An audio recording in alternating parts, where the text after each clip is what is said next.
nigga a little rusty right now. A little rusty.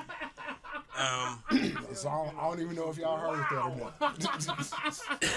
All right, so as you all can, well, you can't see necessarily from where you all are, but there's a new setup in the studio, and we don't have. We still have a few things that we're working out. Yeah. So Just a few though. just one or two. I have to learn how to use a remote to be able to control the show, and we really just got the set ready not long ago to be able to start putting the electronics and stuff in. So, give us a week or two. Hell, maybe the whole season. I don't know. No, sir. A couple shows. Before March, this shit'll be together. Technically. So, just to recap what Jason said during his check-in. Oh, so first off, I guess let me re-welcome everyone, season 3. Yeah, because y'all didn't hear any of that other shit earlier. So, just want to say thank you for those who've been rocking with us for the past couple of years. We are really and truly living the dream. Sometimes it is the part of the dream that you don't remember.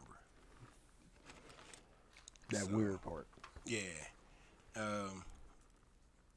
But the human mind was designed purposely so that you don't remember all your dreams. Because if you did, we'd be pretty bad off. Bad way. So Jason basically said that Missouri Rec is wrecking the Missouri side of his stores, but the Kansas side is doing pretty well. And 2 thumbs up. Life Appreciate is going, y'all. and life is going. So that is that life is going is super key. Super key. Rock, how's your week? Busy. Keep a roof over my head. Got a job. Congrats on that. Thank you. More on that later. Maybe, I don't know. I haven't decided on how heavy I'm going on this. If they ain't if they ain't breaking bread, they ain't getting red. They breaking me bread, so I'm gonna say something. Somebody getting a check. I mean, I'm getting a check from somewhere too. But you never hear me mention them because they're not paying the show. That's not true. That's utterly not true. You don't ever hear me mention my job's name. You have. No, I haven't. Okay. It's been. I haven't. Other people have. I haven't. You said it at least twice. I haven't. Because I don't want people coming to my job.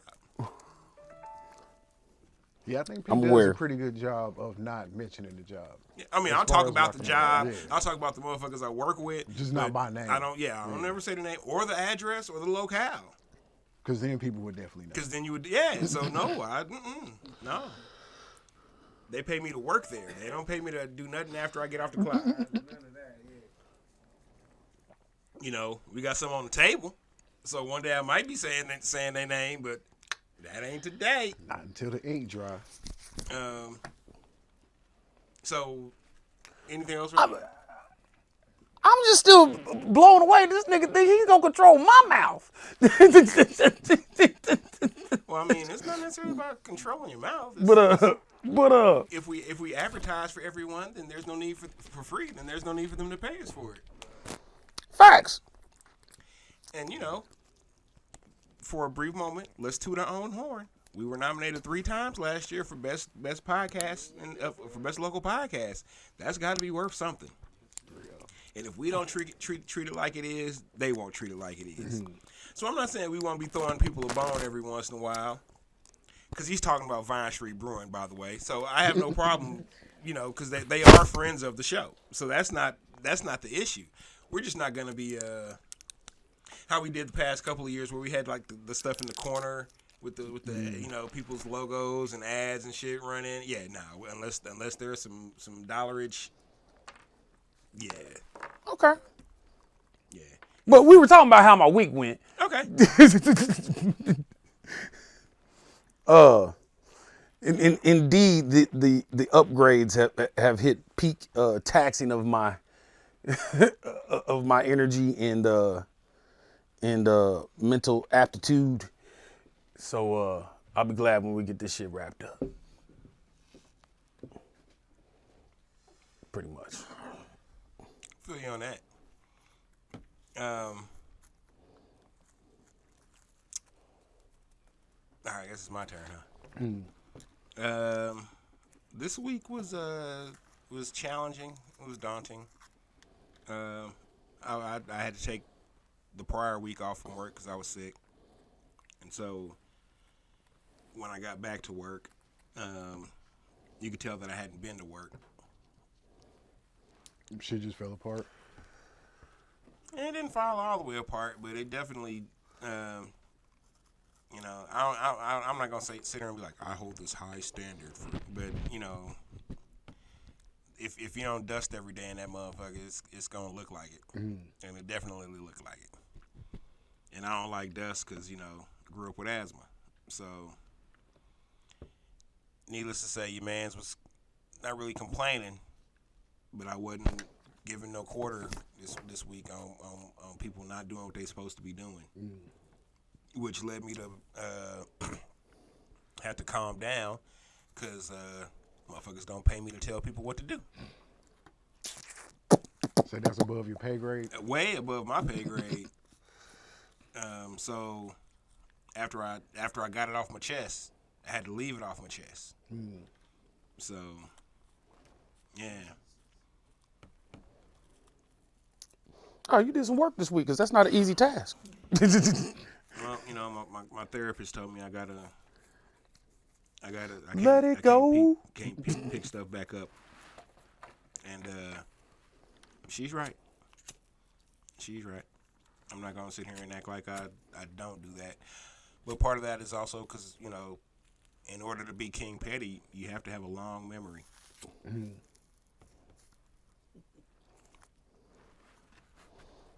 Yeah. Yeah, heavy as the crown, but I got a strong neck, like your mama.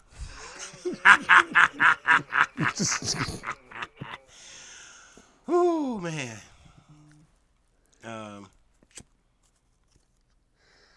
So over the break, 2 months, December, January, Christmas time, New Year's time, or alleged New Year's time. I'm gonna reveal something tonight. I don't know if a lot of people know this about me, and it's gonna sound weird until I explain it. Hopefully, I don't really believe in time.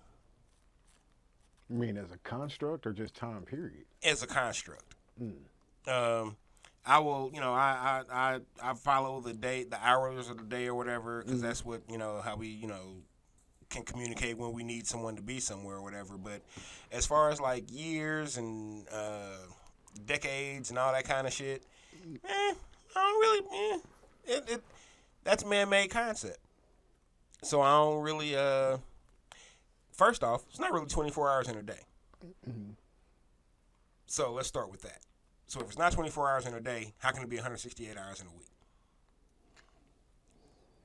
So time's not, time is a man-made construct. We could, if we all got together right now and said a week is 10 days, a day is 12 hours. Then from here forth, a week would be 10 days and a day would be 12 hours. It used to be like that. So you could be in one part of the world, and years operate on 300 days. You could be in another part of the world, and years operate on 100 days. Used to be 10-day weeks. Used to be 10-day. Yeah, everything used to be 10 months in a year. If you understand your Roman prefix, your Greek and Roman prefixes. October, November, September, October, November, December. Yep. That's 8, 9, 10. 7, 8, 9, 10. Or 7, 8, 9, 10. Cause so it's and also in part that goes to why I will acknowledge your birthday, and I'll tell you happy birthday or whatever, because that's the norm of social. That's the social norm or whatever. So I will do that to acknowledge you, to let you know that I do appreciate you, and I do, I do think of you. But it's also why I don't really celebrate my birthday, because one, I was only born once. August 30th, 1974. Brad said, "Turn yourself up." Turn me up. Yeah. Oh, hold on.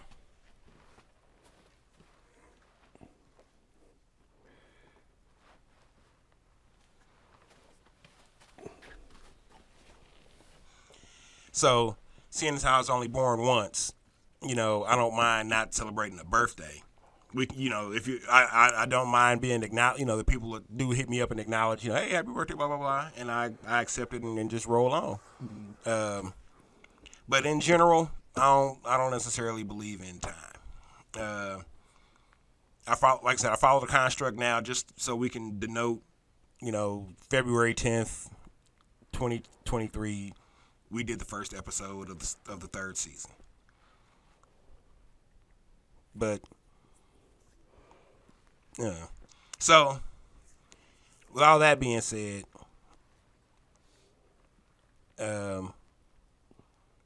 don't be surprised if I flake out about some stuff this season, because I'm just I don't know if giving less of a fuck is the term. Did you have fucks to give though? Oh, I got a whole yard full of fucks to give. Oh yeah, I got a lot of certainly. them. Yeah, but I keep them. I got to keep them to myself.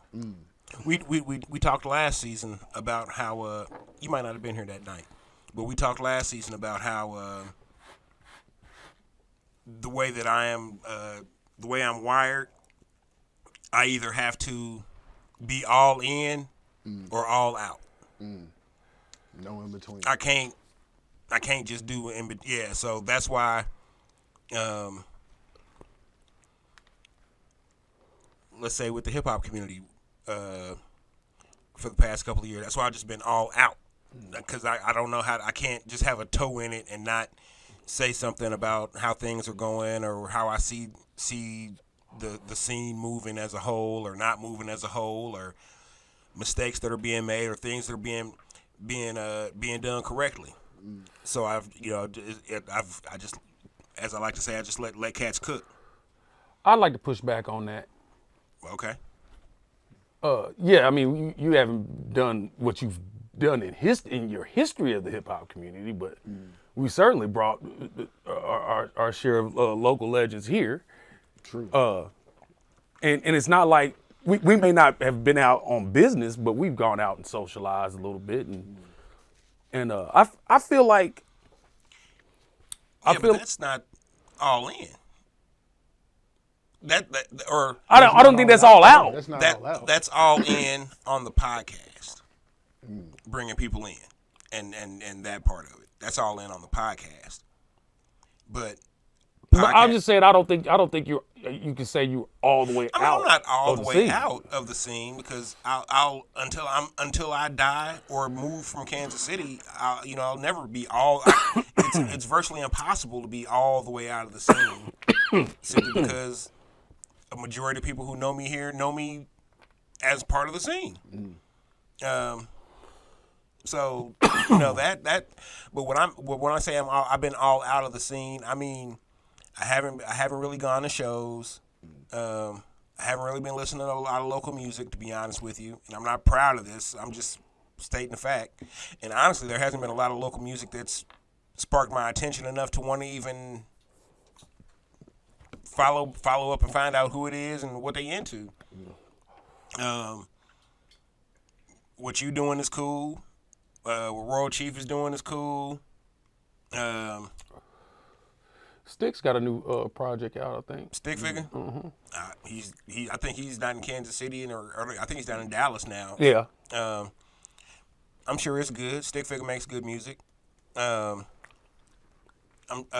has put a couple things out, I think. DeJohns put out a beat tape that was nice. But other than that, the new guy that's repping the city, Sleazy World Go. I know he records up at mid range with my guy with Studio E, but I don't listen to the music. His music's not for me. I can just tell from the artwork. No, I wouldn't do that for. Yeah, don't be that. Don't do that. Don't do that. I've listened to some of it, but when I listen to it and then look at the artwork, I'm like, oh yeah, this ain't the message that's being pumped for PL. Understandable. And honestly, fuck it. I got the red, black, and green behind me right now. I gotta say it. I don't believe it's a message that needs to be pumped, period, anymore, because we've allowed the white man to make enough money on us killing each other. Whether in actual life or on music. Or in videos and movies or whatever. So an artist is definitely, well, shit, you can't even say it's imitating life. Life is imitating art. Both ways. They hand in hand now. Yeah. It's if you ask me, the moment it changed was the I don't know if you want to call it the Eiffel Verzagen album or the Niggas for Life album, whichever would you like to call it, from NWA. In my opinion, that is when things shifted, because NWA prior to that, they were reporters of what was going on in the hood. They told you everything that was happening with the police, with the dope man, with the gangs, you know what I'm saying, just on the block in general. Niggas for Life, they became actual committers of the crimes. They were the actual people that they were rapping about doing drive-bys and having sex with 16-year-old chicks in movie theater and drive-ins. Well, you talking about 35 years then? It's been a minute. Well, I mean, if hip hop just turned 50 and it's been that way, well, for 35 that was years, let's see, Niggas for Life was like 87, 88. Niggas for Life was 89. Niggas for Life was like 90. 90. Like 90 or 91, because that was one of the first albums you had to be a certain age to buy, and I wasn't that age just yet, but I still wound up getting it from Sam Goody down on the landing. Shout 91. out Sam Goody. Yeah, and that was when I think record companies realized or started to say, okay, we can make money off them degrading each other. We can make money off of them, telling tales of them doing, wickedness to each other. And they took it and ran. And we allowed that. And not just bought the shit out of it, but we allow radio to allow that to become the narrative. Because you think about KPRS in the mid 90s, in 94 to 97. KPRS 94, 97, they would still play Tribe Called Quest, Poor Righteous Teachers, Leaders of the New School. They would still play quote unquote hip hop. And they would also play, your Rodney O. Joe Cooley, your NWA, your Too Short, your E40. You know what I'm saying? It was a nice blend. And actually, they would still play more of the quote unquote hip hop than they would of the mainstream, the quote unquote underground stuff that was coming out. Once they realized that they could not even that there was the more money, that the community would allow it to be played. Because remember when KPRS was down on Crown Center, KPRS wasn't playing no bullshit. Yeah, they wasn't playing rap at all. They would play some rap, but you had to be the rap that they was playing. Them cats was on. Had an eye on it. Kumo D, LL Cool J. And unfortunately, they was playing some Vanilla Ice. Fresh Prince. Fresh Print. You know what I'm saying? I don't want to call it safe rap, but it was safe rap. Young MC. So then once the record label money started, really dictating with the payola. That's what I was gonna say. You actually had some DJs who still had some say so with it. Right? DJs, and up until I'd say 98, 99 in Kansas City, still had about 65% control of their playlist. 98, 99, I would say that 65% control went down to about 2% control. Went to the national format and just started playing all the shiny suit era music, and there was no counterbalance to for them playing that. So then the shiny suit stuff became the down south bounce stuff with Master P and Cash Money, and then that became the Atlanta stuff with the trap house and stuff. And we ain't left the trap since. So I don't know. I feel you, so but I'm not all out. I'm out enough to where I can maneuver to do what I feel I need to do, and also I feel as though I have earned the privilege to be able to step in and say something and then go back to my business for all the time, energy, and money I've invested in over the past 30 years in the Kansas City hip hop scene. And that's not a knock, but until somebody come up with some receipts, I don't want to hear it. You know what I'm saying? Cats be like, "Hey, PL, man, we Kansas City stuck. Hey, how much you done spent on marketing? What's your budget? Where's your gas receipts from going out of town doing shows? Oh, you ain't got none of that? Oh, then I don't want to hear it." But man, I really tried to change my perspective on a lot of this shit. I mean, I think we both agree that yeah, I mean, like the sleazy world goes, that's probably not music for me personally, right? But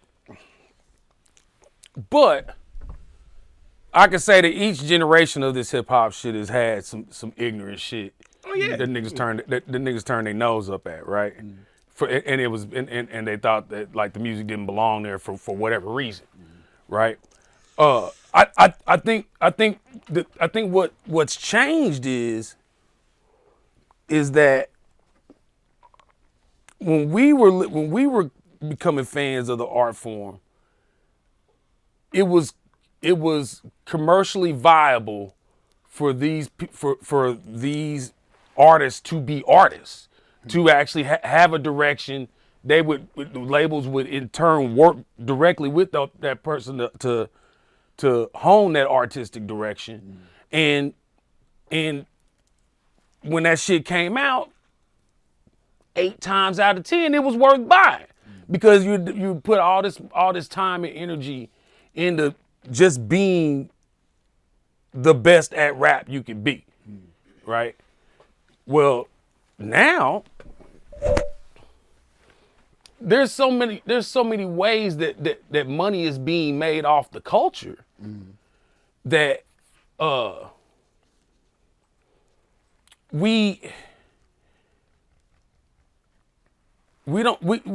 think we have to look at it differently. Like our generation and a couple after us are hip hop fans, right? This generation of 20-year-olds that you have are consumers. You know what I mean? Before any kind of fan of any genre or anything, right? They're consumers, and what they spend their money on, what they spend their time and attention on, is a reflection of their tastes, right? But don't you think that part of their taste is just a lot of whatever? Yeah. And that's part of I think that's part of the problem. There's just it's almost too hard to be an artist because you have to put out so much product to fulfill like this need that they have for just having something new all the time. Well, that was going to be my next point, that we're no longer in a market that's driven by project creativity. Right. One sec, Bryce.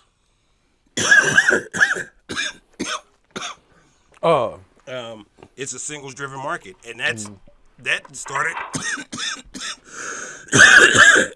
because of Napster and LimeWire. When you gain the ability to one get music for free. Right. I think there's the Killer. industry's reaction to Napster and LimeWire rather than them. The industry's reaction to Napster and LimeWire was to become a singles driven market. Again, they was back to an old formula. Yeah, but the old formula was just that for a reason. And honestly, okay, question. Since the industry has become, gone back to being a singles-driven market, has the music gotten better as a whole? No. No. And you know why the music hasn't gotten better as a whole? Because no one's accountable for that shit anymore. But there's no gatekeepers. Because no one's accountable for that shit anymore. Back in the day, when we were coming up, when we saw, let's say, Fresh Prince and DJ Jazzy Jeff and the Fresh Prince, when we saw them, by the time we saw them, they had already spent at least 1 year with artists and repertoire. Right. Developing a sound, learning how to be the artist, learning a how to be an successful artist. artist. You know what I'm saying? And learning how to better create their art. Nowadays, there is no A&R. The label's selling bass. There really are very few labels. But that's what I'm saying. The people that are selling, they're selling raw. You know what I mean? Like, here, I just got some shit. It ain't even music to them no more. It's content. The people that are selling fentanyl. That's what these motherfuckers are selling. They're not selling weed no more. They're not selling coke no more. They're selling fentanyl. Because if you got some fentanyl in your shit, you ain't got long. How many of these artists nowadays got long? Not too many. The Baby, for example, pure accident, but didn't have long because he didn't have no A&R. He ain't had nobody telling his ass how to act right. Hold him, Dub Baby or Lil Baby? Dub Baby. Because Dub Baby, he's been around for a while though. Oh, I know. Dub Baby. I met Dub Baby. Yeah, when 2015 when he was walking around, 2015 or 2016 when he was walking around South by Southwest in diapers. So yeah, I'm quite familiar. Had the opportunity to meet him, young black youngster, and Gotti, because we had one of the acts we had was from Memphis, and so they all knew they knew the act, so they all came and watched the act at our showcase. Yeah, man, I don't know, man. It's wild out here. A lot's happened, man. It's like the NBA. You know, when dudes like Shaq and them started getting them type of payouts, eventually the game had to adjust to that. You know? Oh yeah. The music industry, they was just giving like 12 cents on the 12 cents per sales. Now they're streaming. You ain't even talked about the streaming, what it did. Oh shit. You know, it's terrible. Well, streaming is it's like the necessary devil, because you having your music out there means that there's access to it. But one, you got to have a marketing budget so people can get can have the access. Because you think Facebook is going to really let you advertise for free to your 5,000 quote unquote friends? No. We'll back it up to the fact that at first the platforms wasn't making no money off of plays. You could just get on YouTube and play the song as much as you wanted. They had to figure out a way to monetize for them to get something off for every play. Become Apple Music, iTunes, Spotify, Pandora, You know, and from there they had to devise some type of way that we could monetize every time somebody play your song. Yep. You know. Yep. Yeah. So it's like. Oh, it's a whole. It's a whole. It is. It is a completely different industry now. But I think it's more of a consumer-driven industry now, even more so than a singles-driven or a streaming-driven. It's always been a consumer-driven industry. Yeah, but okay, let me put it like this. But the difference used to be the the labels and the and distribution groups would put money behind artists to make you get them. Right.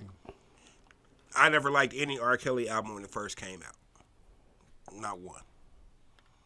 But when I would be listening to the radio all day at work and they play 12 play 74 times, by the time I'm getting off work after a couple of weeks, You know the words. I'm looking at this R. Kelly album different. Not because I like it, but because I've become just ingrained with hearing it. Yeah. So it's the programming. Then they had to tie in a way that they could get all of these foreigners, because when it was just our thing, you know, okay, it's just mainly predominant U.S. But now these Germans, these Japanese, these Europeans, these UK people, they all own hip hop. Oh yeah. And where's the best hip hop come from? Just like where the best slaves come from. No, but when I'm saying this thing is consumer. What I'm saying, this thing is consumer driven. Like, yeah, if we go back to the 60s and 70s and where like it seemed like everybody that came out was like a fucking master musician, right? Well, options were limited, right? Options were limited, and those consumers took as much of it as they could consume at that time, right? The appetite is bigger now. So now, I'm gonna give you some pushback. hold on, before you push back. So now, these consumers now they're just voracious. So it doesn't matter if it tastes good or not. I'm hungry. Whatever's out there, I'm trying to eat. Yeah. And so yeah, the first person or the first first piece of food that can make itself visible is gonna get ate. And the artists that we kind of follow or appreciate don't work off that format. They are making a form of art. Their direction is strictly artistic, right? The fans don't necessarily want art no more. All right. I was gonna push back somewhere else. Fuck that. I'm gonna push back there. The fans do want art still. You know how I know? Because Kendrick Lamar sold out every tour stop that he's had the past 2 or 3 tours. And if anybody is out here, you know, that's really making art, it's that guy. Okay, I'm sorry. I did misspeak on there. I would say the masses don't want art. That is also starting to turn, because the same way I was talking about the baby earlier a couple minutes ago about, you know, him being the example of one thing, he's also the example of that. Yet when he first started, and you know his flow, and you know and everybody kind of caught on to it, and then like, all right, well, you're gonna switch it up. He ain't really switched it up. That coupled with his offstage behaviors, the fans are holding him accountable. His shows have dwindled to less than 200-300 people in a lot of cases. But in some of that, full arenas. But didn't some of that come with what he said about like HIV people? Also, part of nigga ain't got no A&R. That's 2 things. That movement right there. Yeah, In that'll halt your shit. Per capita, think about the population of the U.S. sales, which was dependent, you know, majorly dependent upon the music industry. It's versus the population of China or the population of Africa. Those are numbers we want now. Because when Drake put a song out over there, we didn't even care about the U.S. sales. Oh, that's what I was telling. That's what I was telling people about the absolute, was it Nevermind, whatever, something, Nevermind, the Drake album that everybody was complaining about. And it's like, oh man, these all techno and dance. I was like, yeah, he didn't make that shit for you. He made that shit for everywhere outside of here. That was a global album. And Chicago. Go to that stratosphere. That's when the industry was like, wait a minute. We never thought they could reach the Beatles level, you know. But a lot of these dudes are. Eminem's and 50 Cents. And, Well, he made it for New York, LA, and Miami too. right, that's where it starts. That's what you make it for. Yeah. You never planned to be that big in the UK. You never planned to be that big in Japan. You know, when they started seeing them dudes do Michael Jackson numbers. You know, Well, but they do Actually, have that expectation there are, because there's more reach now. Right. Yeah. speaking to like where the game has went. Well, that's because places like Japan, places like Germany, they still appreciate the culture of hip hop. The art. Well, not just the art, but the culture as a whole. Way more people too. And they appreciate the freedom to which hip hop is often equated, and the rebellion and the yeah, you know what I'm saying. Not necessarily, don't trust people over 40 type shit, but watch these motherfuckers over here. So you're speaking for our minds. So now speak what the record head, label head is thinking about that. The label head is thinking, how can I monetize this? There you go. And other than how can I monetize it, he's not thinking about anything else. He don't really give a fuck about the message. Because if he did give a fuck about the message, a lot of these quote unquote family men that are running these labels wouldn't be selling half the music that they selling, and not just black music. The fact that a lot of these people don't even speak the language, but they love the music. Because truth is a universal tone. Honesty is a universal tone. You know what I'm saying? When you got somebody who's speaking honestly about their situation, no matter what their situation is, you can equate it to your situation. Oh yeah. Because they speaking honestly about it. Us in these,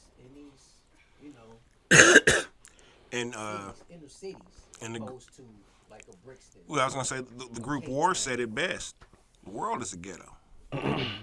So, how can we start like the ghetto in Jamaica versus the ghetto in the UK, in Cape Town, South Africa, number-wise? Like, whoa, how can we get those listeners? How can we monetize those listeners? Because they might not have the money to spend, but they gonna play it, they gonna play it, they gonna play it, they gonna play it. What platform can I create where they can play it all day? And I can get the majority of the funds, and the artist is gonna get 0.0000000 Right. cent of a penny. That's what it's coming to now. Yep. And it's another reason. That's one reason. It's one reason you don't find a lot of my music on streaming.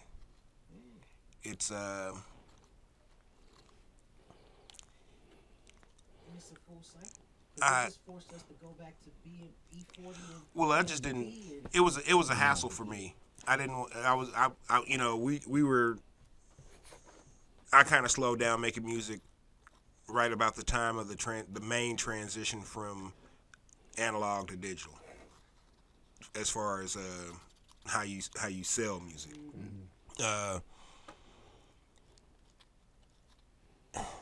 You mean physical? That's stream. right. We ain't even spoke about. Oh, that. it's analog to There's no digital. more physical copies. Cause You mean from tapes and records to CDs? You stopped making music when Not- CDs not- came out? when. Okay, so physical to digital. Okay. Physical to streaming. But I operate on a hand-to-hand basis. I don't I don't. The value of it. Well, just the interaction Right. of it. I know people. I see people now that come to my job, and they'll be like, "Hey man, shit, I remember you back when you be down on Truce at the Amico, or you be over on Prospect at the car wash, or you be out at Swope Park walking around selling." Yeah, I'm like, yeah, I used to always sell them CDs. I was CD slanging. That was what we did. And you bought some, and I appreciate it. And these wasn't mixed CDs; these were my actual CDs. My Rough Draft CDs, my Soul Server CDs, my CD. You know what I'm saying? Shit, we walking around with a shoebox full of CDs, trying to get them off. But see, I think that goes to my point earlier. Like people supported artists. That physical interaction, like convinced you to support Well, artists. the physical interaction for me, just let hey, I can look you in your eye, and you gonna either get this or you're not gonna get this. Mm-hmm. We can part ways. It ain't nothing personal. When I be at Westport handing out flyers for shows, you gonna take it? You're not gonna take it. And I tell people, when they be half-assed wanting to take it, I be like, you don't have to take it because I don't want to find this crumbled up around the corner. Or just laying on the ground. Or just laying on the ground and shit. You know what I'm saying? You can say no. Right. And some of them will be like, you know what? Just because you said that, I'm gonna actually take it and look at it. Because I was gonna do that. I'm like, yeah, I know you were, but shit, I'm not out here to fool you. If I didn't believe in the product that I'm handing this flyer out for, which is me and my brethren, Wouldn't be out here. then I wouldn't be out here. And that honesty and integrity is gone too. It's not gone. It's just not valued the way it used to be. No, it's not. That's what I'm saying. They don't value anymore. We live in a service-based economy now, right? In the era of Netflix, Spotify, Uber, everything is on demand, right? So your average consumer isn't looking at something like, hey, this is a piece of art. How important is this to me? You know what I mean? They're looking literally for gratification on demand. I need something while I'm working out. You know what I mean? I need something while I'm riding. What do you got for me? And it better be good because I got options. You know what I mean? Your average consumer does not have to be a fan anymore because they can get virtually whatever they want served right up to them. But are they bastardizing music though? Because as an artist these days, you can't just be a musician anymore. You have to be. No, I think you still can. Nah. Coming But your expectations have got to change. you have to be. You have to be a publicist. content- You have to be a promoter. You have to be a booking agent. You have to be a manager. You have to. You got to be a content creator. You just can't do music. You got to do videos. You got to do shorts. You got to do. And honestly, I don't really like going to the studio to record. I'm just not a big fan of it. That's my favorite. I love performing. I'm just not a fan of recording because recording has not necessarily perfection, but it has to be free enough to where you can feel a vibe, but it has to be structured enough to where this is what's going to represent. Yeah. Hey, so hold on. So is this content, this quote unquote content creator era? Is that what is watering down music? And that's what I'm saying. No, I think it is. it's the beginning of Joe Good's mixtape. How may I help you? Where he states It's the reality. the great thing about technology is everybody can make music. The terrible thing about technology is everybody can make music. You have to realize talent is just a small part. If you really want to do this thing, then you're gonna have to wear those other hats. Where back we came from, all you had to do was rap good. That's all we cared about. Was the talent part. Yeah, if you rapped well enough, then somebody would hear you and somebody would help you to a degree. Well, but the stakes were higher too. There was more risk. There was more risk in your investment. You know what I mean? Like you spent money in studio time, and that was gonna be it. There wasn't no going back. You know what I mean? To go not work just on it. money in studio time, but studio time used to be $100 an hour. Mm-hmm. It's getting back there though. Reel-to-reel tapes were not cheap, and you had to buy your own reel-to-reel, which could cost you anywhere between $150 and $400. There's only certain avenues that you could go through to hopefully get it played or hopefully get signed. There was so many dynamics back then. The very first group I was in, we had an actual demo tape. 2 songs. And the demo was to shop. And the demo was to shop to people around here who we knew were doing shows or booking shows at like Club Escape or Red Door or Red Barn or damn, there's a lot of red clubs in Kansas City.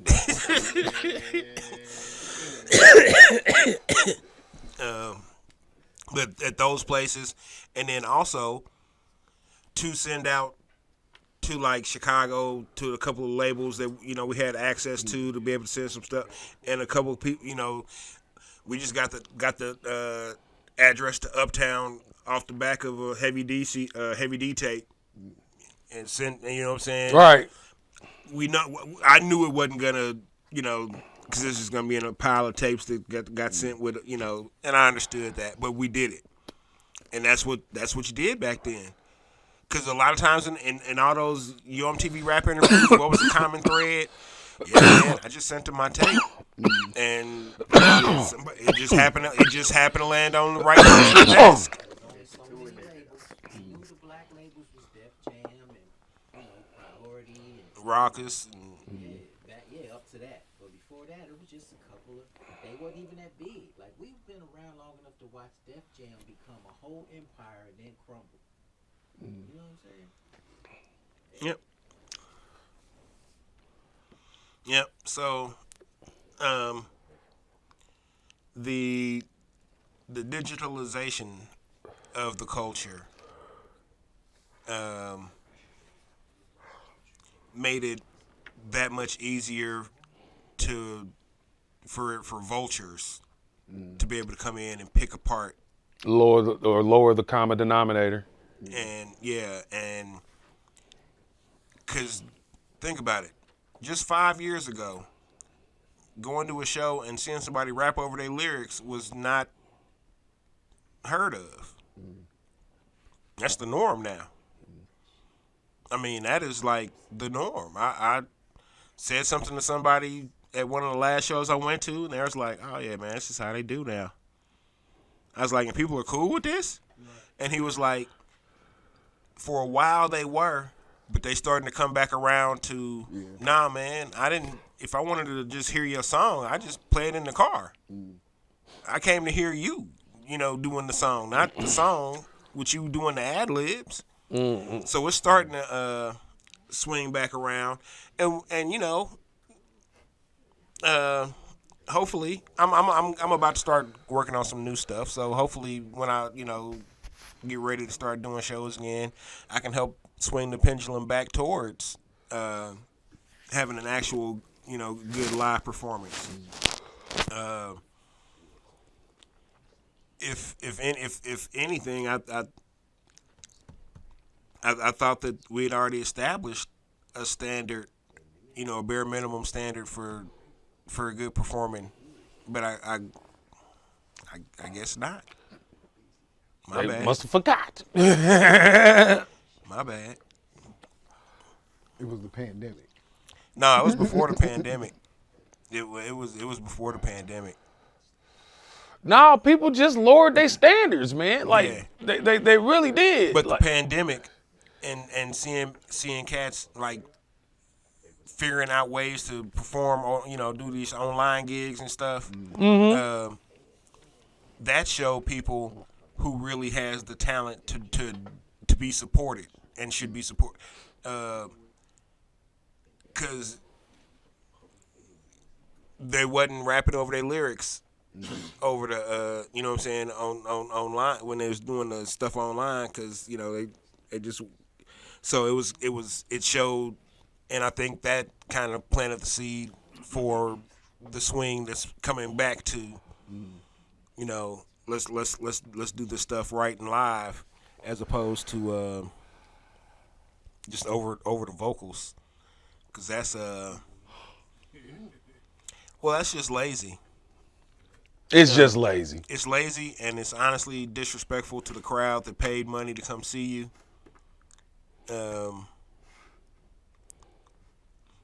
It means you have nothing invested into a live but show. also a lot of these young cats, because there's no A&R, don't understand what a show was supposed to, what a good show is supposed to even look or sound like. They think it's just walking across the stage, grabbing their nuts, and cussing at the crowd. With And 30 of your boys I'm about saying having 47 of your homies up on stage with you. with bottles. Don't forget the bottles. Oh, all the bottles Don't forget the bottles. that you know who paid for, right? You. Somehow. One way or another. Yeah, I don't know, man. I've offered my services to artists around here as a consultant or A&R to a degree, or manager, but I'm like old boy in the beginning of the If It Isn't Love video. There was working out new edition. He was on their heads. That's me, man. I'm on your head. We about to get this. We about to put this work in, and it's gonna pay off. but you gonna put this, but it's gonna require work. The work never runs out. That was part of the whole. You had to have all of them working pieces. You had to have a guy like that. You had to have actual artist development. You know, yeah. So your 10-minute set that you got, we about to run through that shit 5 times a day. We might run through it 5 times a day, 5 times. You're not gonna like it. But you gonna know it, and you know what's gonna happen? At some point during these practice sessions, I'm going to turn the music off. I'm gonna act like the whole set done fucked up. You're gonna catch some of this anarchy tour, cause you're gonna have to learn how to maneuver in the midst of it. And the only way you learn that is either it happening in real life, or somebody being smart enough to have some foresight for you to get you trained up. Because how we learn, Rockwell? How we learn the hard way. The hard way. The hardest of ways. Man, Woo! we knew we had some faulty equipment. We knew it, and we knew it was going to break down during the set. We didn't know when. Sometimes we would we had a half-hour set we were doing on the Anarchy tour. Sometimes we get 5 minutes in, and sometimes we get 29 minutes in. Oh my goodness. But what we had to learn how to do the hard way was entertain people long enough for him to get the situation resolved. Stretch, nigga, stretch. Stretch. Your boy became a stand-up comedian. Christos became a storyteller. I'm beatboxing. And they are right in front of me while I'm back here with a screwdriver. I'm beatboxing, and he's doing freestyles, and it's going down. It's we good. And all of a sudden, the music kicked back in, and the crowd they might have a little idea, but they may not know at all, because we ain't said. Well, the first couple of times we didn't know what was going on, so we literally, hey man, what the fuck's going on? Nah, third time, charm. Nah, we get. You could play it either way at that point. Now, hilariously, Act like we going into a fuck up. after a while, it was on us because we had the money and the time to have replaced said faulty equipment, and we just never. So we Can't get divorced now. You mentioned we paid for when you was spending on straight vinyl. God forbid the record jump or the right, yeah. Niggas start rocking too hard and Man. bump into the table, you know. Hey, that don't even speak on my on the internet situation while we was out on the road. Oh yeah, because we were doing a vlog for the pitch while we were out, and you know, we was all good while we were here talking to him about doing it, and then when we like 20 minutes into after leaving, we was like, hey, how we gonna get them these videos and stuff? I had already been planning. Rockwell had it figured out. He had Jimmy rigged the phone up to it and turned it into a hotspot or something. And Hey, I took a people PC phone before it was HTC. I took a people PC phone and and hooked that hoe up USB to that laptop. Probably had 2 gigs of RAM, something like that. It was like it was. I don't know, it was on point for the time. I don't even know if it was dual core, bro. I think that was a single core laptop. No idea what any of that means. Hey, I was making chicken salad out of chicken shit, boy. I was making it happen. And we were literally uploading. We were uploading to a server on the road with this people's PC spliced in to that IBM. Got it done though. And shit, when I went on the way back from South by Southwest, I then got an HTC phone and rigged it up, and we had like full blown Wi-Fi in the Explorer for free. So we was watching movies and shit. We download movies. Yeah, it was we were definitely underground balling on the Anarchy tour. Niggas sleeping in parking lots in Reno and gacking them for that Wi-Fi. Well, actually, slept in the parking lot. It was in Lovelock, Nevada, up the street from a Supermax prison. It was like some shit out of fucking Smoking Aces. Yeah.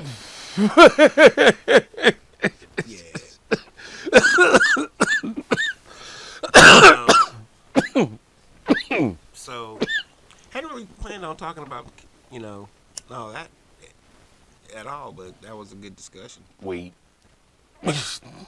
Yeah, kinda. Yeah. Speaking of weed, Missouri's gone recreational.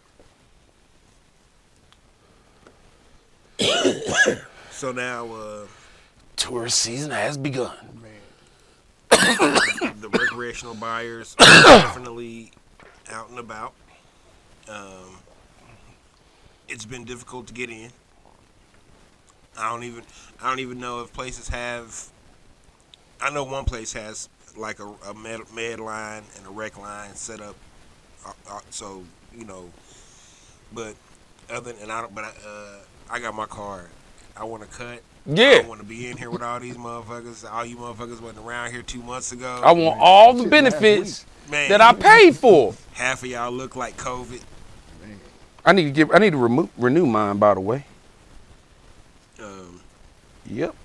Yeah, and I don't like the fact that when I hit the websites now, they automatically have me on the recreational list or look at list of stuff to look up. I'll be like, I'm a nah. serious consumer, sir. I'm like, nah. That should be treated accordingly. I have a license, sir. I have a license. Sir! I paid taxes. Sir! But do y'all know anybody who just started smoking now that it's legal? Oh, a few. A few. They're not smoking big. No. But No, they, I'm just talking about people that had never smoked before. oh no, And no, then- I don't and know then any. finally- I don't know too many people who've never smoked. Who's just like, oh yeah, we're good now. I'm good now. No, I ain't came across that. I ain't came across But I have that. come across some people who've been like, oh well, shoot, it's legal now, so Might as well. yeah. And I'm like, oh, shut your ass up. So I be telling them dispensaries to go to that I don't But- go to, so that way I can avoid Get 'em people up being outta in my there. spot. But damn it, man, I went to my spot today. The parking lot looked kind of full, but the parking lot always looks kind of full. So I was like, you know what, fuck it. Park, walk out, I stuck my head in the door, looked around. Man, that motherfucker was nuts to butts. It is Friday though. Now, It was like 2:00. I'm like, damn. now the Don't phenomenon. you Super fucking Bowl potheads have jobs? It's Super Bowl weekend too. It's Red Friday. So Hey, the phenomenon I've seen is that the OGs are coming out of retirement. Oh, it's full of old cats. Yeah. The OGs is out. The old overalls and and cowboy boots. Yeah, full of buddy. fat. On all. By God, I heard you got some reefer for sale in here. now, see, I think a lot of them gonna be surprised though, because it ain't what it used to be back when they was. Oh, at my job, people been triple OGs been coming by like, oh my, since the recreational started, I went ahead and went and got some and oh my goodness, I rolled a joint and I hit it like twice and oh my God, That's some good sus. this stuff is way better than the stuff that we had when I was Like this ain't reefers. when I stopped smoking, and I was like, when did you stop smoking? They'd be like, oh, 1979 or 83. 83, yeah. I'd be like, oh yeah, bitch, that was that old brick pack. Oh. You know what I'm saying? Shit, we was on brick pack until about 2005. And then you know what I'm saying? Then 2005, all of a sudden, You got that Juarez special. the K and the perp. the perp and the ERK and started popping up, and all of a sudden you couldn't find a brick pack again anymore, and I'm not mad about that. Look, I think that Hey, them OGs do be like, hey, you know somebody got some regular weed. hey, Just some of that reefer. I think that you should be able to smoke weed at 18. But in order to start smoking weed, So I just want to give you $25 to get a bag of weed. You have to start off smoking brick pack. You have to go through the drama and the trauma that we did. of buying a half ounce, but it only being really like a little more than an eighth because it's seeds. Yes, sir. Oh, yeah. Oh, and stems. The stems. Oh, and broken half seeds That's black is- and yeah. Oh, yeah. Rick used to call them the lay down seeds. Yeah, no, the lay down weed, because it would just turn to powder. Yep. Oh. Yep. Disintegrate. And then after you, and I'm not even gonna relegate you to how long we had to smoke that shit. After you do 6 months of smoking the brick pack, and you have an understanding and appreciation, then Make that step up. you can mix in some K-Town. So, Oh no, I'm not. You're No not. gas? Boy, you don't can't even find none now, dog. You With don't. the gas? No, you don't. No, we're not busting it all the way open for you just yet. It's a process. Yeah, it's a process. Yeah, it's a process. Yeah, you're gonna have to drive to Kansas. Yeah, you have to drive to Kansas. I'm sorry. Like I used to fuck with, we would have like a half a zip of Reggie and maybe an eighth of some K or something and make that shit work. You're gonna have to drive. You're gonna have to pick you a spot on somewhere on 5th Street somewhere on 27th Street, definitely somewhere 27th. on 43rd Street, or somewhere out on like 55th or 75th Street. Those are your options. Pretty Now- much. Now, after 3 months of mixing in the K, now you can get some occasional gas. And after 3 months, well, that's the occasional gas. So yeah, so after 3 months of the occasional gas, you've now accumulated one entire year of weed smoking experience. Bam, doors open. You get your diploma. Now you can smoke this good shit. Cause you understand what it means when we say that we crawl Low across crawl. glass. Oh, I'm not even gonna go into the fact that Droughts. we Oh knew my that- God. we knew that the Droughts, y'all. the second week Droughts. of September every year, from Oh. the week of September till about the third week of October, you're not gonna find nothing. Dude, it felt like Mad No, Max you're not Beyond the gonna find Thunderdome. nothing, It's 'cause like ain't nobody got nothing. like they put an embargo in on us. Because every truck that was coming to Kansas City to drop some weed off then got caught up down in Texas or Oklahoma. Man. Y'all remember when they announced that truck that was outside Wichita that got caught that had like 30 tons? Yeah. Of course, it was brick pack. Because you can't put 30 tons of some good shit in no truck. Nah. It was the brick packer.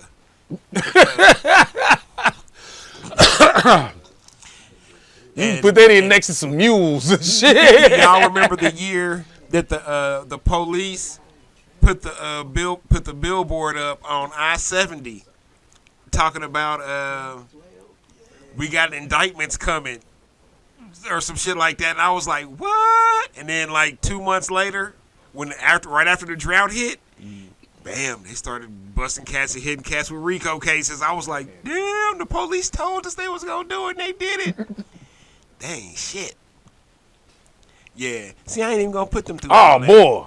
You know what I'm saying? I'm not even gonna put them through getting pulled over and having a fucking seed in the carpet of your ride and getting Handcuffed for that. getting handcuffed and 6 months. What's that shit called?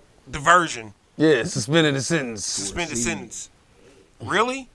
And I had to pay. I mean, and got to pay like $500 for a seed, one seed. Man. I'm not even gonna make y'all go through none of that. But you are gonna go through the 6 months of this brick pack, nothing but. You are gonna go through that. If you can find it, Oh no. This is the program. So we're gonna have it. It's gonna be there. And the brick pack is now just gonna be everybody's failed grows. Is that what it is? and on top of it, at some point in that 6 months where you just got brick pack, somebody's gonna have to give you the, yeah man, you know, if you just sprinkle a little water on it and toss it in the microwave for about 15 seconds, boy, it's gonna turn into some fire. Now you gotta put the orange peels in it so you can fluff it. That's up. right. They got to put the orange peel in You there, gotta fluff baby. it up. All of that shit. And then you learn there's no saving the brick pack. No. There's no saving it, but it's enough to make it presentable to Oh, ship. you make it, you throw that water on it. Hey, throw you a loaf of bread in a sandwich bag in there, poke some holes in it, make it do what it do. Oh man. But yeah, they gonna do that 6 months of straight brick pack, and then add 3 months of some, mixing in some K because they gonna find some K Town, and add 3 more months of the occasional gas. You've earned you graduating.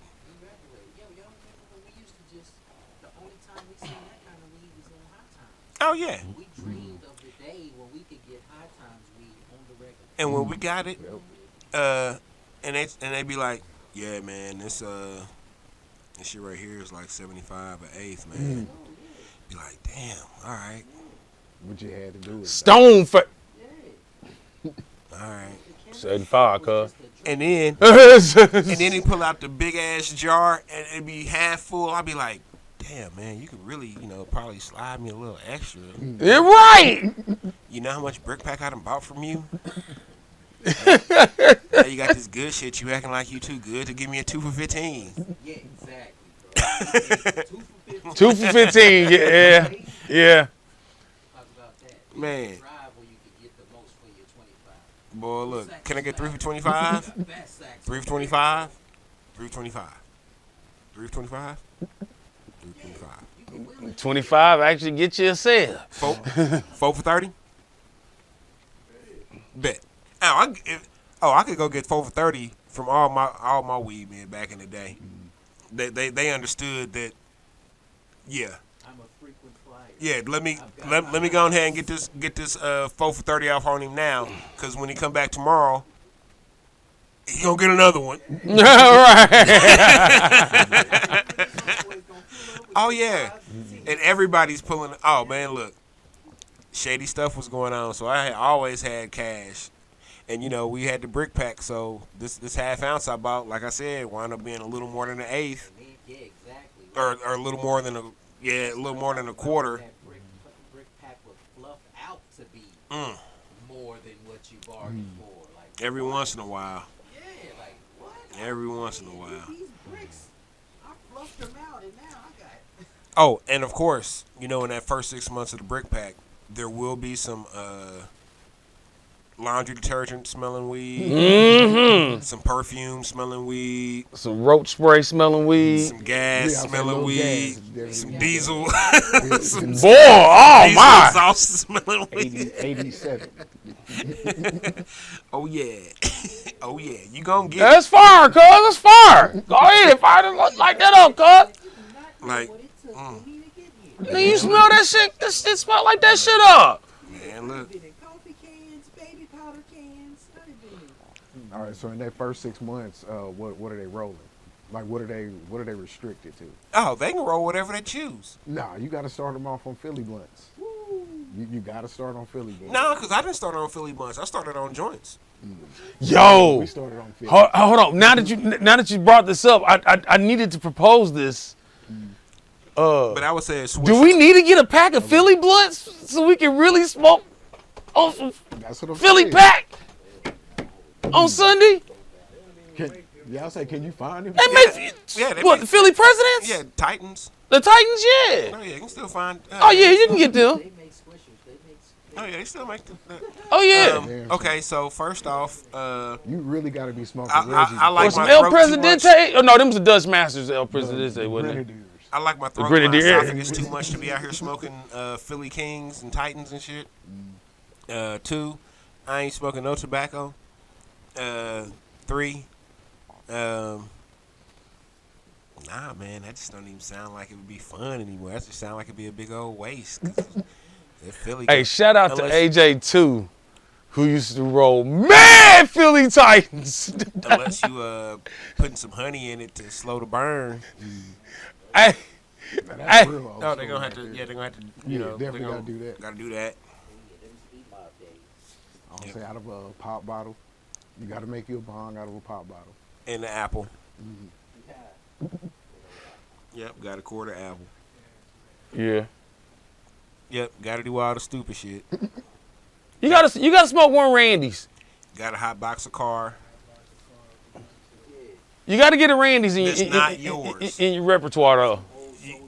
You got a hot box of car that's not yours. It can't be your car. It's gotta be somebody else's car. There have to be consequences behind you hotboxing this car. Somebody you know or just a random ass It's just, hot box? hey, Just not yours. It's not yours.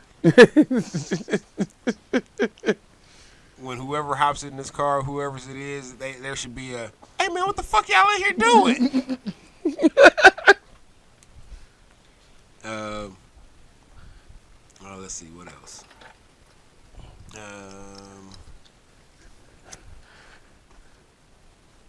Oh, of course, half the blunts they get have to be stale. Most definitely. You gotta learn how to bring them back. Hey, they gotta have homemade edibles first before they can get dispensary edibles. And homemade the incorrect way. Yep. With the seeds in the brownies. With the sticks and stems in the brownies, yes. in In the brownies, bud. yes. Yeah, somebody just took that shit and just blended just it into mixed the. it all up. Yeah, I mean, you still get kind of high, but that's make you sick high though. it's still the brick pack though. So it's hella seeds. Hella seeds. But see, I use some brick pack now to make edibles. Because I understand what I'm doing now. But that's also now. You know, this is a long time ago later. But when they graduate, hey man, look, when you graduate, you get a cool little bong. You get a joint roller. You get a grinder. And you get a tray. Glass tip too. Glass tip. You gotta steal somebody's lighter. That's part of graduating. Cause you know, you potheads is lighter thieves. And no, you gotta steal a master's lighter. Don't come for me. Cause I shank over my lighter. He's easy killed. Easy. You'll have somebody getting cut. Easy. That's what No he thinks. problem. No problem, dog. Oh man. This look like I, on the other hand, am a master lighter thief man, and will show you the way. you lose. It's just your gonna cost you lighters. about 5 lighters. You lose your own lighters. Yeah, I don't have to keep a hold of them because I'm gonna get a hold of a lighter. I'm gonna be around somebody that's got a lighter, and I'm gonna have some weed, right? So So, that's the trade-off. quid pro quo, pro quo. All right, Bella.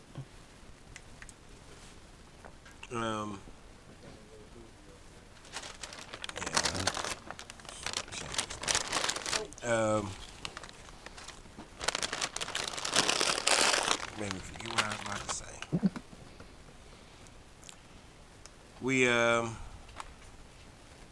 Oh shit. We're gonna be making a bet on the Super Bowl. A couple of bets on the Super Bowl, y'all.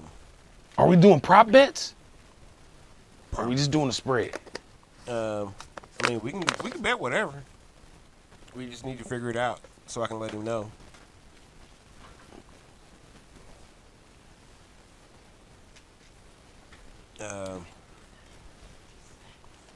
So we can discuss that after.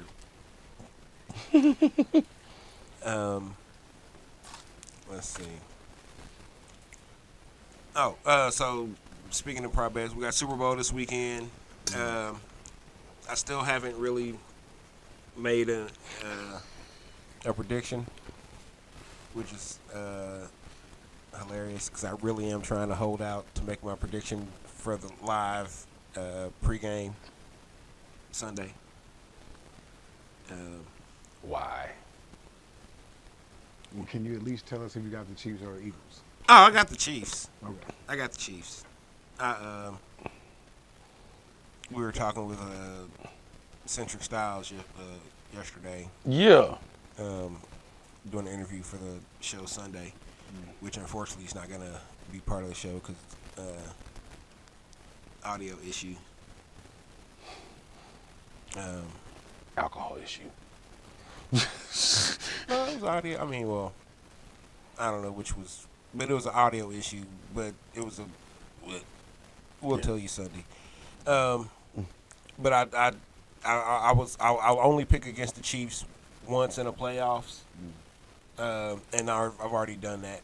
And I really believed that the Bengals were going to win that game. It wasn't I had it in my mind. Hey, Bengals win. I'm picking them, so I won't be surprised. I don't see the Eagles winning. I said it I think I said it Tuesday on Sports Block. I just don't see the Eagles winning. I see them being able to score with the Chiefs. I see them being able to do what they do on offense. But I just don't see them being able to outscore the Chiefs at the end of the game. So you don't see any scenario. I mean, I see scenarios. There are definitely scenarios in my mind where, if Orlando Brown has a bad game or what's his name, Wiley, who in my opinion is the way bigger question mark than Orlando Brown. But Agreed. y'all argue with a dude that think LeBron is number 5,700 all time. That man act like LeBron couldn't start for his team. You just heard him say he couldn't. Yeah. Multiple times. Yeah. And really meant that shit too. Oh, like really to the fullest. It's hilarious to me, and I used to like riling him up about it, but now it's just almost sad. Cause I'd be like, dude, this dude is number 4 all-time assists, number 4, and number 1 and number 1 all-time scoring. What's the goal of basketball? To put the ball in the hole. And who did that the most? Apparently this dude. So It's not like he threw assists to and himself. then he did it 4th most for other people right to put them in position to do it. all time. Look, man, I understand people in their Michael Jordan fandom. I am not one of those people.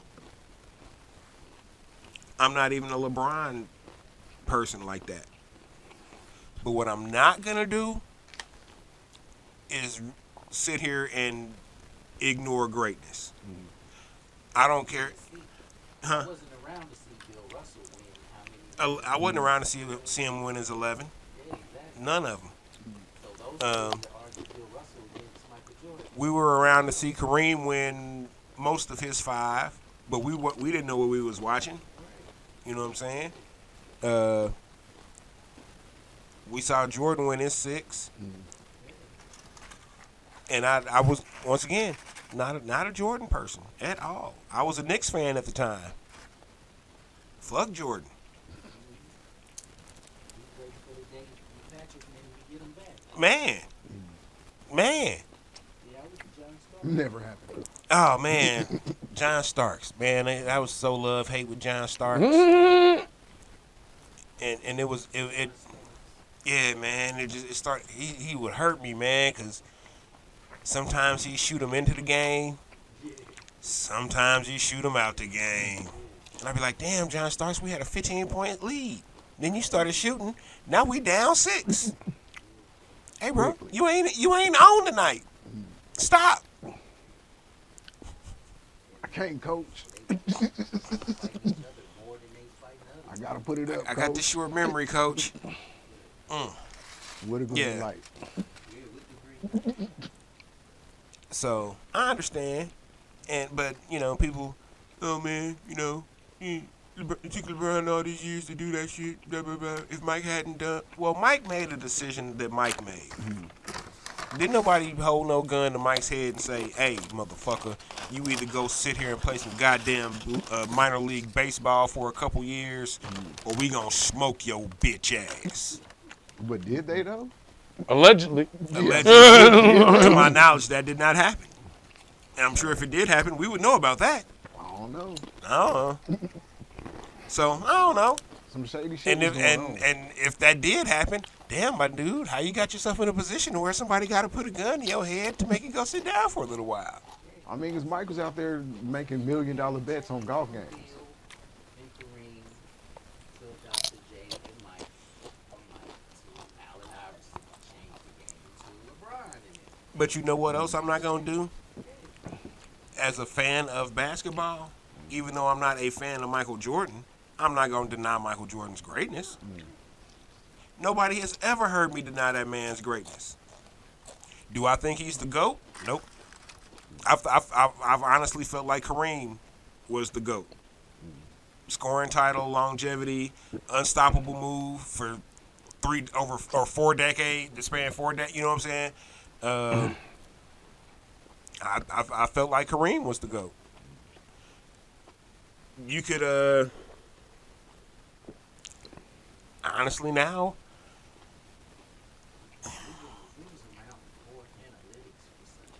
Yeah, and honestly, and Like, if you ask somebody, was Magic better than Jordan? They didn't look at the numbers. I just like Magic. I like better Matt. than Jordan. I like the fact. Well, see, for me, I like basketball where the person can score when they want to, but they can also make people around them better. Jordan could score when he wanted to. He really didn't make anybody around him better. I don't believe so. He made some things easier to a degree for people around him because he would be the focal point while on the court. So people like Paxson or Craig Hodges, as long as you were doing your job, and when they did get you the ball, you make this shot or make the right pass. It's all good. They were the least liabilities of curtailing Jordan's greatness. That's how they built the team around him. You know what I mean?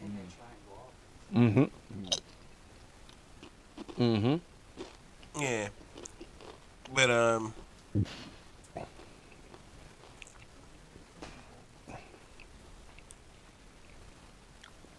he forced Pippen to get better,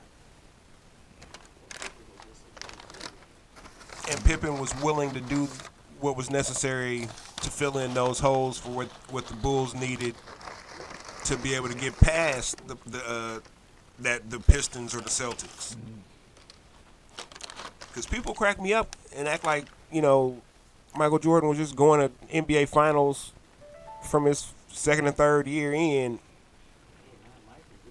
Mike was losing hella first rounds and second rounds. First 6 years. Yeah. Until they. Yep. So let's not forget the entire story. And yeah, he won. Essentially, he won his 2 3-peats. That is amazing. Don't think we'll ever see that again. I don't know. I Say with the way the league is set up, we're not gonna see another 3-peat. we'll see. We can see another 3-peat, but we're not going to see the same team have 2 sets of 3-peats. We're definitely not going to see that. But we can see another 3-peat. I honestly don't. I don't think we're gonna see a repeat in today's NBA. Yeah, I think the era of dynasties is over with. Well, that was on the Warriors though, because they were up 3-1 and should have had the 3-peat. But that one guy. He was a bad dude. He's hey man, they're gonna that man again. And it wasn't all him, you know what I'm saying? But there go that man again. He knocking on the window. I don't like it.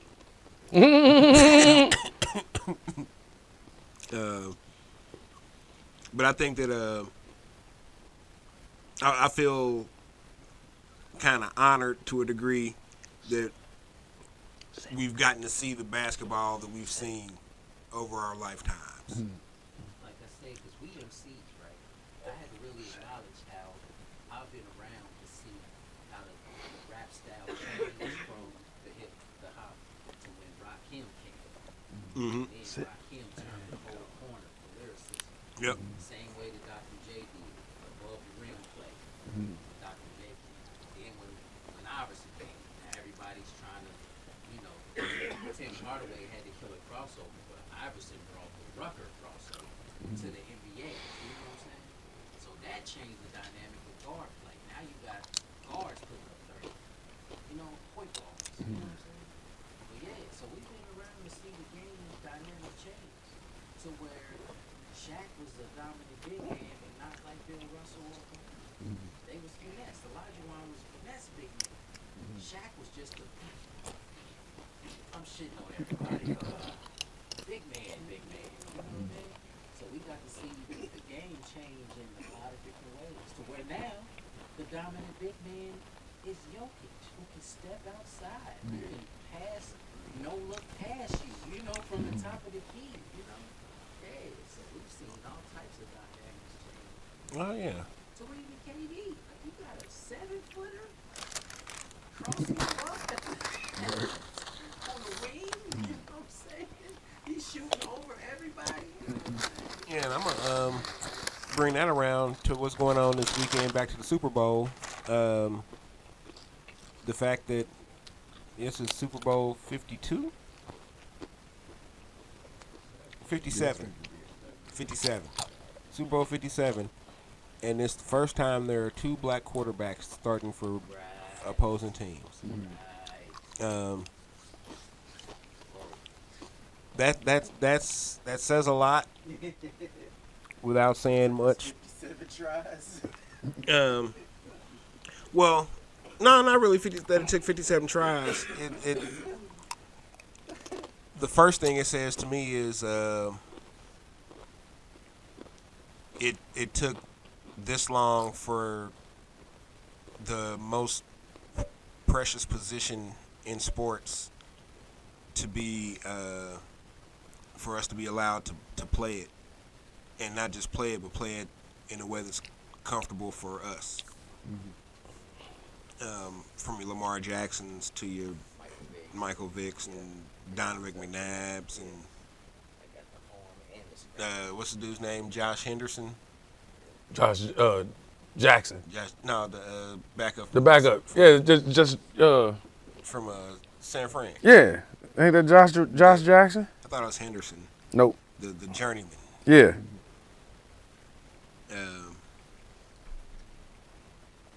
You know, so because the first black quarterback to start in the Super Bowl was Doug Williams, and I remember I was when was that? That was like 87. 87. That sounds about right. Cause I was about 12 or 13 when it went down, and I remember watching one of the interviews they had on the news. And one of these motherfuckers had nerve to ask him, so how long you been a black quarterback? Like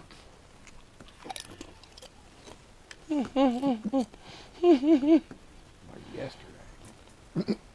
He many years later on one of the ESPN 30 for 30s, I think he did jokingly say, yeah, I wanted to be like, I just started like a couple days ago. Like, you know, I figured it was something I could give it a shot. But to go from that to where we are now. Josh Johnson. Josh Johnson. Yeah. That's real. That's the real progress. As far as that goes. I'm sure there's still more progress to be made, but Geno Smith, comeback player of the year. Oh, Geno Smith, comeback. Shout out Geno Smith, comeback player of the year. That's Who would have thought it? Hey, maybe Russ gets it next year if he follows Sean Payton's plan. Now that should be a prop bet. Oh, they all went to dinner and allegedly Russ's charity may pay for it. Russ's charity paid for it? Allegedly. Oh, allegedly. What they say, only a quarter of the money was going to where it was supposed to go? 23% was the number I saw. Not even a quarter.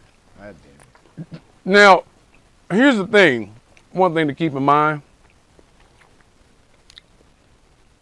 That's not actually illegal. It sounds really bad. It's really bad. It's very bad, yes. Oh. But technically there's the way the laws work, there's no set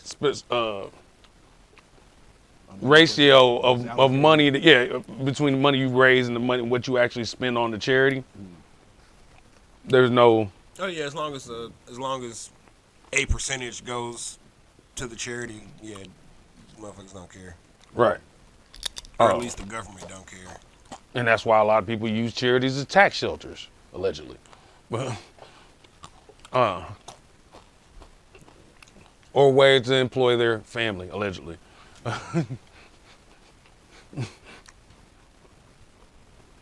You know. But Russ gonna have to play ball. That's the little tuna. they got to pay him regardless, though. Yeah. But Peyton will sit him down. You think? Yeah. Absolutely. Paying him $50 million a year, you think He would have absolutely to sit put his him- ass to down. put Yes, he him on the would. bench? Yes, he would. He What's just the say, he ain't my guy, man. What's his other option, though? I don't know, but he's telling that. Peyton's telling him that come in and look. I can't guarantee you Russ is the guy. You telling me Russ is the guy and that's what you want me to work with, and I'll work with him. You know what I mean? But and Terry Bradshaw was out here saying that he talked to Sean Payton. He didn't want to play with. I mean, he didn't want to coach Russ or Kyler Murray. So how long of a leash does he give him? Like how bad, Russ? Yeah, how bad does Russ have to look for him to pull him?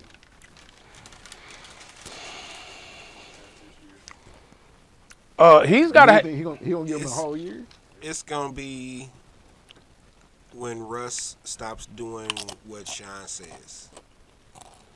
He needs to be 500 in the first quarter of the season. If Russ starts going like super off script, you know what I'm saying, audible and all, everything at the line, when you know this and that, and, you know, then yeah, Sean gonna be like. So you're saying two and two is the worst that they can do in order for Russ to keep his job? Yeah, man, Russ can't go 1-3. It depends on it depends on who they play in those first 4 games. Hey, I'm really telling you, he's on a Donovan McNabb trajectory. Because that first 4 games, man, they might mess around and have the Chiefs, the Chargers, the Bills, and the Bengals. You know what I'm saying? It could be murderer's row, and even with Russell Wilson in his right mind, I wouldn't expect them to go better than 2-2, 1-3, 0-4. Not over though. Oh, if that was the first 4 they got, Oh, Russ is coming up out of there, dog. They would And it's gonna be beat the Chargers. Huh? They would at least expect them to beat the Chargers. I don't know. Herbert plays like he got something to prove. Russ play like he'd improved everything. And in a sense, he has. He's on a Donovan McNabb trajectory. He really is. Like, 50 though. I'm telling you, he's. There's no way he's mentioning and he's making that much. He's got at least this year. he don't have the entirety of this next year. I think he's got to give him at least this whole year. He'll have the entirety of this. He's got 8 weeks. But if he does not do good, Half a any season. of that time of the year, I think he's got 8 if weeks. he does good all the way up to the end of the year, if he don't. Hey, So he what's most certainly got to be 500 or no less than a game below 500 at week 8. Because I was gonna say in those 8 weeks, just because if you start off, if you do have that murderer's row to start off with, the next 4 games aren't gonna be murderer's row. You know what I'm saying? You probably have a Cleveland Browns and. Hey, you better beat up on Vegas. They better beat their ass. Yeah, Raiders. You know what I'm saying? So those are the games where, okay, y'all got your asses whooped these first 4 by, Super Bowl caliber squads. What you finna do against these bums? Right. You should be able to beat these bums. So you should be able to even yourself out or get close to 500. So by week 9, if they're not 4-5, 5-4. If they like 3-6, but if they look solid in those in the 3 wins, and then just got, as long as they don't get like mollywopped in the 6, I'd let him. I'd give him a couple more weeks. But if they like 2-7 or 3-6 and getting a monkey asses whooped on a consistent, or he's throwing 14 interceptions every other game and fumbling and cuz that ain't gonna last long. You about to catch this the week 3 hook, and you about to see the Sandman's ghost come out here with this bucket of sand. Like he has to come out. He has to come into game 1 fixed. However they planned on Sean Payton fixing him, that has to be in place. Game 1. Game 1. I just think Payton is way too good of a coach. That's what to be that bad. For Wilson to look bad enough to where he would pull. I think Payton is too I think good this is of a coach going to like work that. anyway. I think it's going to, because Russell Wilson had the Saints as one of the teams that he would have been traded to when Sean Payton was still a coach down there. So Sean Payton was also actively trying to get Russell Wilson in a trade. So was he? yeah, back then. So so I don't see them. Oh, I don't think Sean Payton takes this job if he had no. He desire has to work. see some If he had percentage no of desire to Drew work with Russell Brees Wilson, in Russell he would Wilson. just keep getting that Fox money on Sundays, not having to do nothing, and wait for the I almost said San Diego, but wait for the Chargers job to open up. Because honestly, be opening up. I feel like the Chargers job should have opened up this season. He's another one he's got to light up everybody his first 6 games. He's got a super short leash. He got to be 6-0. He better hope Kellen Moore can come in there and really work some wonders with that offense. Stop going for it on fucking 4th. Yeah. Well, it ain't necessarily stop going for it on 4th. Call better plays when you go for it on 4th. Stop putting your star players in positions to get their backs broken. God damn. Like get it on 3rd. So you don't have to go for it on 3rd. Man. Implement more running game. They be serving up field position like water cups at McDonald's. Other team putting Sprite in it though. Mm-hmm. All Sprite. All day. All day. Sprite and orange, mix it up. So, oh, yo. I forgot about something. I meant to say something about my week. I guess technically it was last week, but I still think it factors into what's going on. Yo. I may have to boycott Casey's, yo. The general store? Yeah. Convenience store? Yeah. I may have to boycott them, dog. Look. wait till you hear why. Look. Do you know they have a Casey's on Metcalf, on 70-something in Metcalf, It's right up that don't the even street. sell gas? Yeah. That's great. We can't get no Casey's in the hood. That's bullshit, dog. They just built that maybe 4 or 5 months ago, right before I moved. 'Cause it's Hold on. right around the corner. He from act right like he don't there. remember Quick Trip abandoning the hood. Yeah, but they came right back, though, because they knew what was did good not. for them. No, they did not. Ain't no Quick Trips in the hood. Name one. Not even in the white hood. Yeah, they was. Independence Avenue right off the highway. Oh, yeah. Yeah, yeah. That kind of don't count because it's on the other side of the highway. Well, and then Truman Road, all the way. All the way down. Past the Um, highway. Yeah, ain't no Quick Trips in the hood no more. We stole from them too much. So they wasn't making no profit. Well, they left it on Yeah, right there on Main. Broadway, On Main, It's on and Main. the one in Westport. Southwest Boulevard. Yep. Not the hood. It's the barrio. Mm, close, but it's it's close enough. gentrified barrio. Super close to Crossroads. What barrio ain't gentrified now?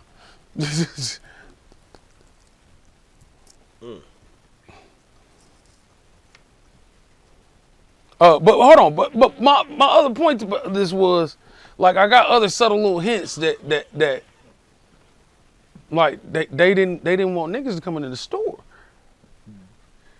They had like 5 different flavors of Mountain Dew. Like the cold red, cold blue, cold gold.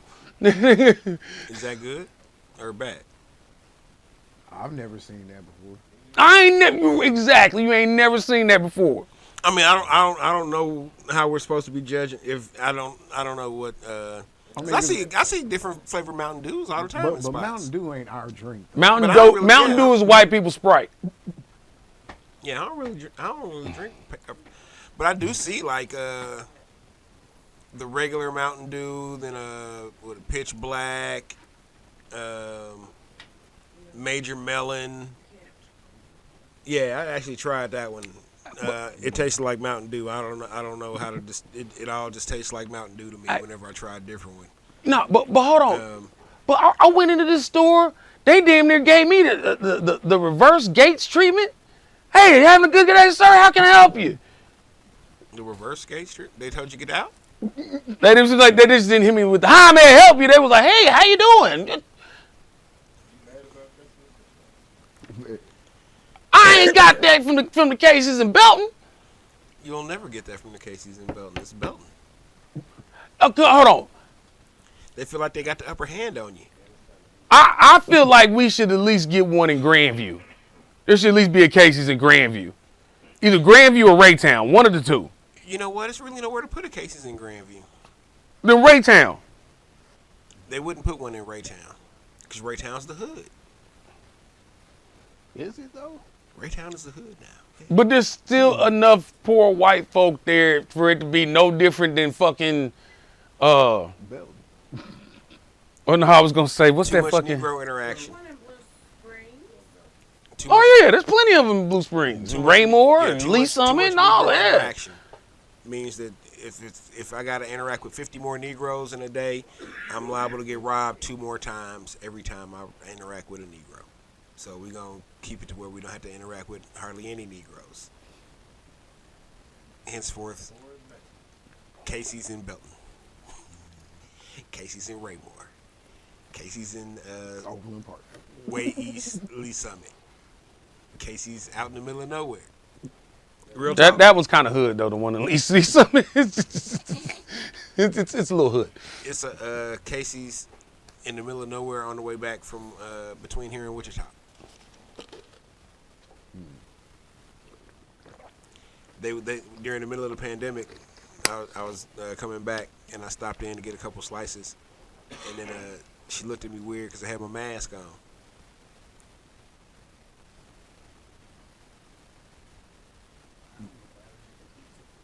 Oh, Casey's Pizza's nice. Yeah, Oh, bomb. It's fire. Bomb. All this Casey's Pizza talk makes me think I'm going to Casey's after we get done. Hey, Godfather's in its prime. Yeah. That's actually a pretty good. Yeah. They use the same cheese. Yeah. They use the same cheese. Yeah. Oh man, look. Yeah, they use the exact same cheese. It's Godfather's in its prime, dog. I can't wait till we get Doyle. And it be on a spindle when you walk in that bitch. Because we was talking about buffets at work Thursday, and he showed me an old commercial for a Ponderosa. Oh! And I was telling him stories of how we used to skip school and go to Ponderosa out here at Truman Corner until they started calling Grandview police on us because they knew we was supposed to be in school. So, man. So we started going to the Ponderosa over on Raytown Road. Man, we had this old black dude that was like the waiter that was over there. He was cool as shit. Man, I miss Ponderosa. I miss Ponderosa, dog. I don't miss any other buffets, but okay, I miss Gold Buffet. That was up north of the river. Oh no, ain't no. Nah, Country Buffet can eat a dick. Yeah, I say old Country Buffet used to go hard though. But Gold Buffet up north of the river. Nah, that because they had everything. I mean, like really had everything. When you think about it, they had it. And it, America was Stations back. Station Casino. First buffet. I never went to the boat buffet. Oh yeah, that one was that was phenomenal. It was phenomenal. Because I'm not that big on seafood. And everybody's always, hey man, I'm gonna get these crab legs and this seafood. And then later on in the evening, I'm at the crab table. They all stomachs bubbling and oh man, I shouldn't have ate all that seafood. Hey, rest in dog." power the Fusion Buffet though. Oh, Fusion finally kicked the bucket. Oh, it been gone, bro. I don't know. I haven't been to Westport. in Oh like yeah, 6, it 7 been years. gone. It been gone. Yeah, man. Yeah, they went down exactly how you would expect they did. Oh, some Health code yeah. violations. Yeah. Too many different countries of food. Okay? You got a whole Mongolian grill pit over here. You got Hey, you know one spot that people be cracking me up talking about they want to bring back, and I'd be like, man, that place was overrated like a motherfucker. Gojo's. Man. Oh no. No. Gojo's can stay Yeah, gone. you can keep that. No. Shit. I never want to. My feet feel sticky right now just thinking about them carpets. That was years of yellow sauce. Oh my God, and grease vapor laying down on these motherfucking carpets, Probably some jizz too, shit. and they never, ever shampooed these motherfuckers. Why y'all gonna keep going? And the last time I went went one time. is when I found out that the roaches like the yellow sauce the best. Man, the first time, the Mm-hmm. one time I went to Gojo's, I walked in, I was like, I know you fucking lying.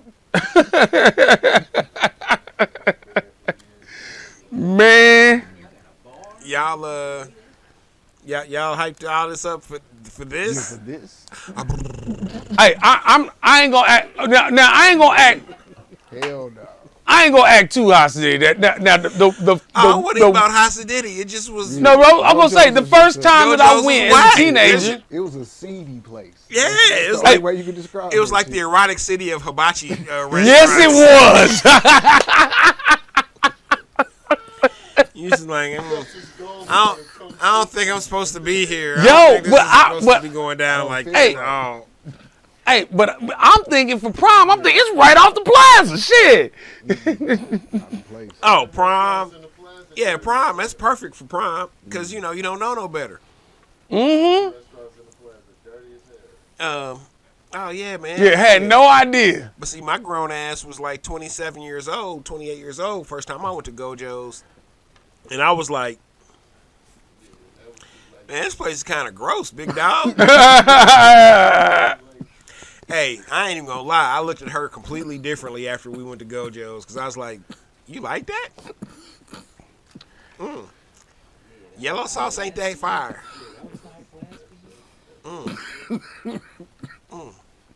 Yeah. Next thing you know, you're gonna be telling me you want to go to Red Lobster for something. Man. Hey, Gojo's was like 4 times as dirty as China House.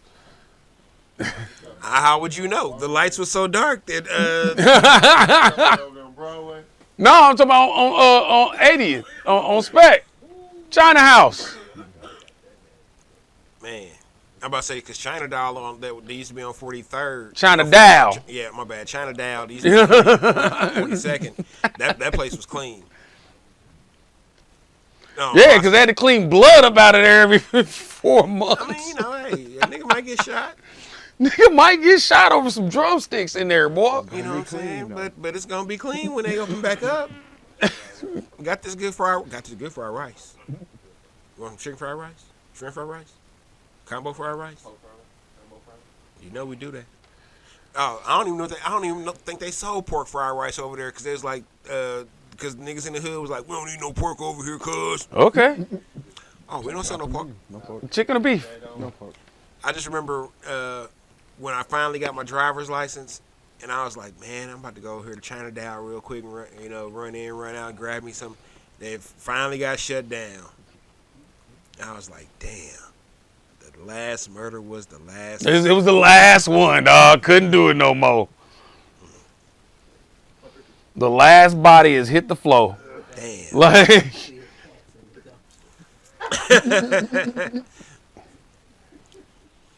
I mean, so I guess that really explains why we don't have no late night Chinese no more. That's why we don't have any late night anything anymore. Because niggas don't know how to act At all. Cause even white folk would go to China Doll at 2:00 in the man, morning. I remember being with my sister. I don't even know what we'd be out doing. We might have went to the drive-in or something, and it'd be super late. And I just remember I'd be half asleep. We pulling up to China Down, and I'm like, in the back of my mind, I'm like looking up, like, oh hell yeah, give me some crab rangoon. And I just remember eating some crab rangoon in my sleep. Because it was from Chinatown. Hey, Bring that back.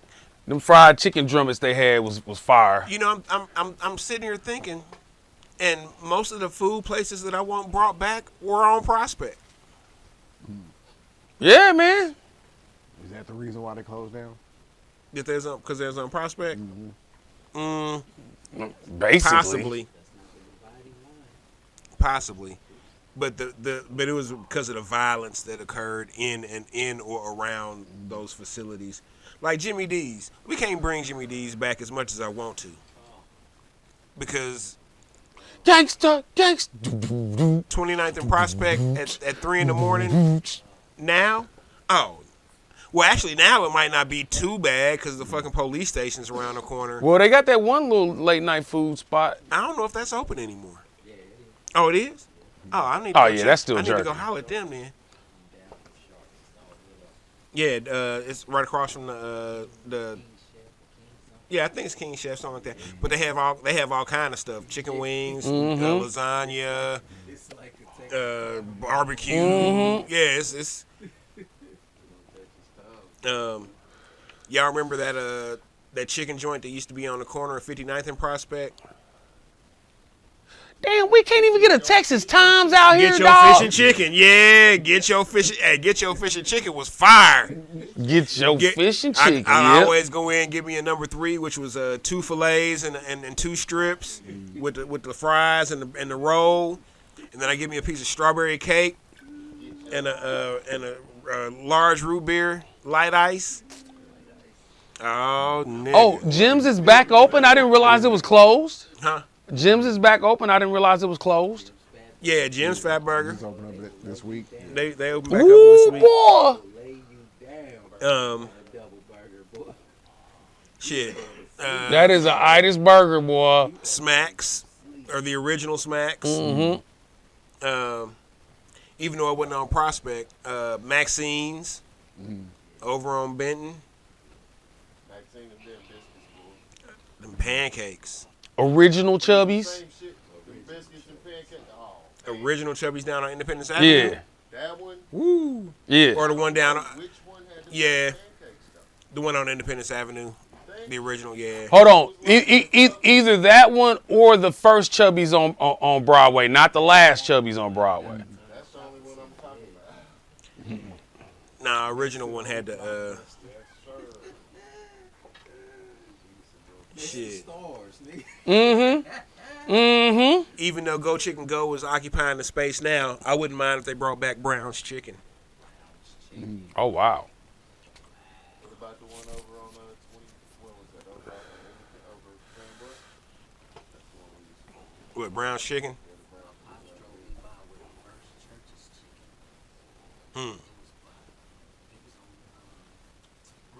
Yep. No, I mean it's not Down really on, local, but 39th. we need big cheese pizza back. This Big Cheese Pizza still out in Albuquerque, New Mexico. Yeah, that's what. Yeah, I told you I made note of that when I was driving from Phoenix. I was like, Big hold Chase. up. I had to pull into a parking lot to make a couple phone calls because I wasn't finna be driving this big ass U-Haul on the phone. So I pull over and I look up, Big cheese pizza. I said, oh, this is a sign from God. This mission here is blessed, and I'm supposed to come back. Noted and noted. So I just got to go back, get some big cheese pizza. Y'all remember big cheese pizza? Man, big cheese pizza was really big on cheese. Yeah. That was the pizza really did when you pulled it out it really did that cheese shit. That It cheese did it every thing. time. Yeah, I'd be like, man, nigga, that big cheese pizza right there. Had to take a knife to cut the cheese from the. Oh man. No, it was the best cheese pizza. Oh man, look. If you were gonna eat just cheese pizza, yeah, it was the best one. It was giving Godfathers a run for his money. Absolutely. I think the Godfather sauce might have been a little bit better, but it's been so long since I've had big cheese, I can't recall. Oh, welcome Little Caesars back to the hood. Shit, I wouldn't know. Yeah. It's been nuts to butts in that joint. I ain't been able to slide in and get nothing. Hey, I went in on one of them days where everybody didn't realize they was open. Around lunchtime, it was nobody. I hurried up and slipped. Somebody was asking me, oh man, people out here like pizza like that? And I had to remind them, no, there's nothing out here. There are no options for restaurants and stuff like that. So when something like Little Caesars opens, which, let's keep it funky. Little Caesars ain't shit. That's not anything we should be excited about opening. But goddamn it, I'm geeked. Because there are no food options out here. And it's $6 pizza. And $6 pizza is never. Hey, Little Caesars got us through tour. You know what I'm saying? Boy. And plus, the guy who owned Little Caesars was taking care of Rosa Parks. Mm-hmm. You know what I'm saying? So. Really? Yeah. Fucking BK and Taco Bell got us off the road. Yeah. So I got nothing but love and respect for Little Caesars. Hey, them box pizzas they made back in the day was woo. Oh, the pizzas. Yeah. Mm-hmm. It was big as this fucking desk. Mm-hmm. Yes, sir.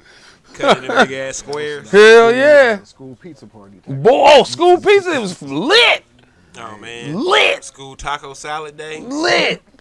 Bro said Pyramid Pizza in Westport. Oh, Pyramid Pizza in Westport and downtown Lawrence used to be the shit. Yeah. Used to be the shit.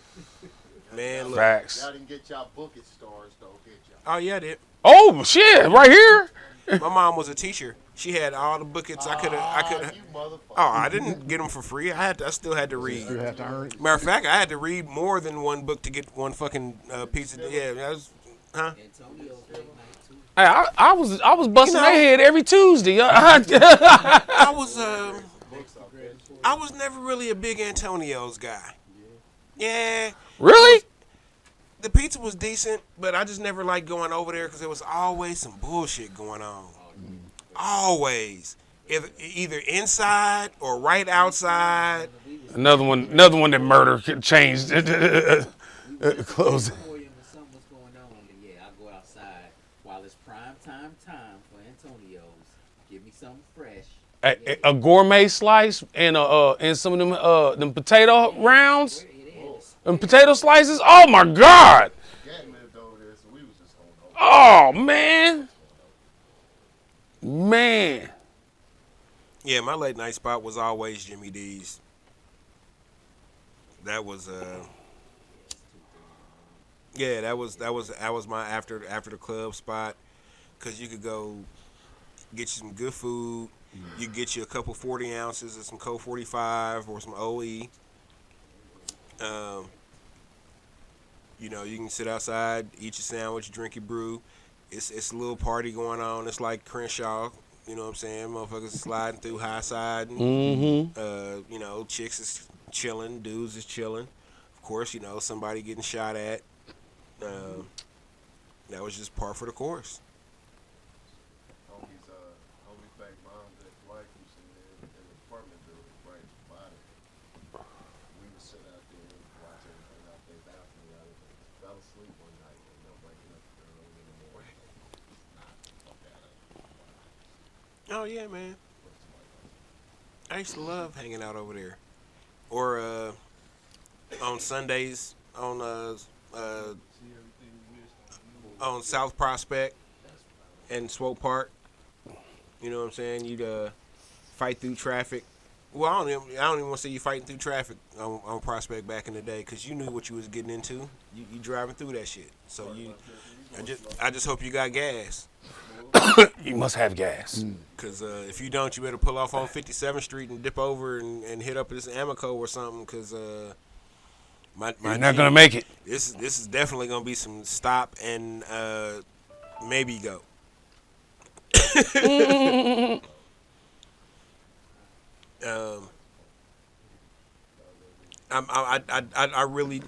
do miss Sundays in the park. I know they still do Sundays in the park, But not like now ain't the same. it's target practice. it ain't the same. Yeah. Nah, it's soccer practice. Yeah. We talk about gentrification. Yeah.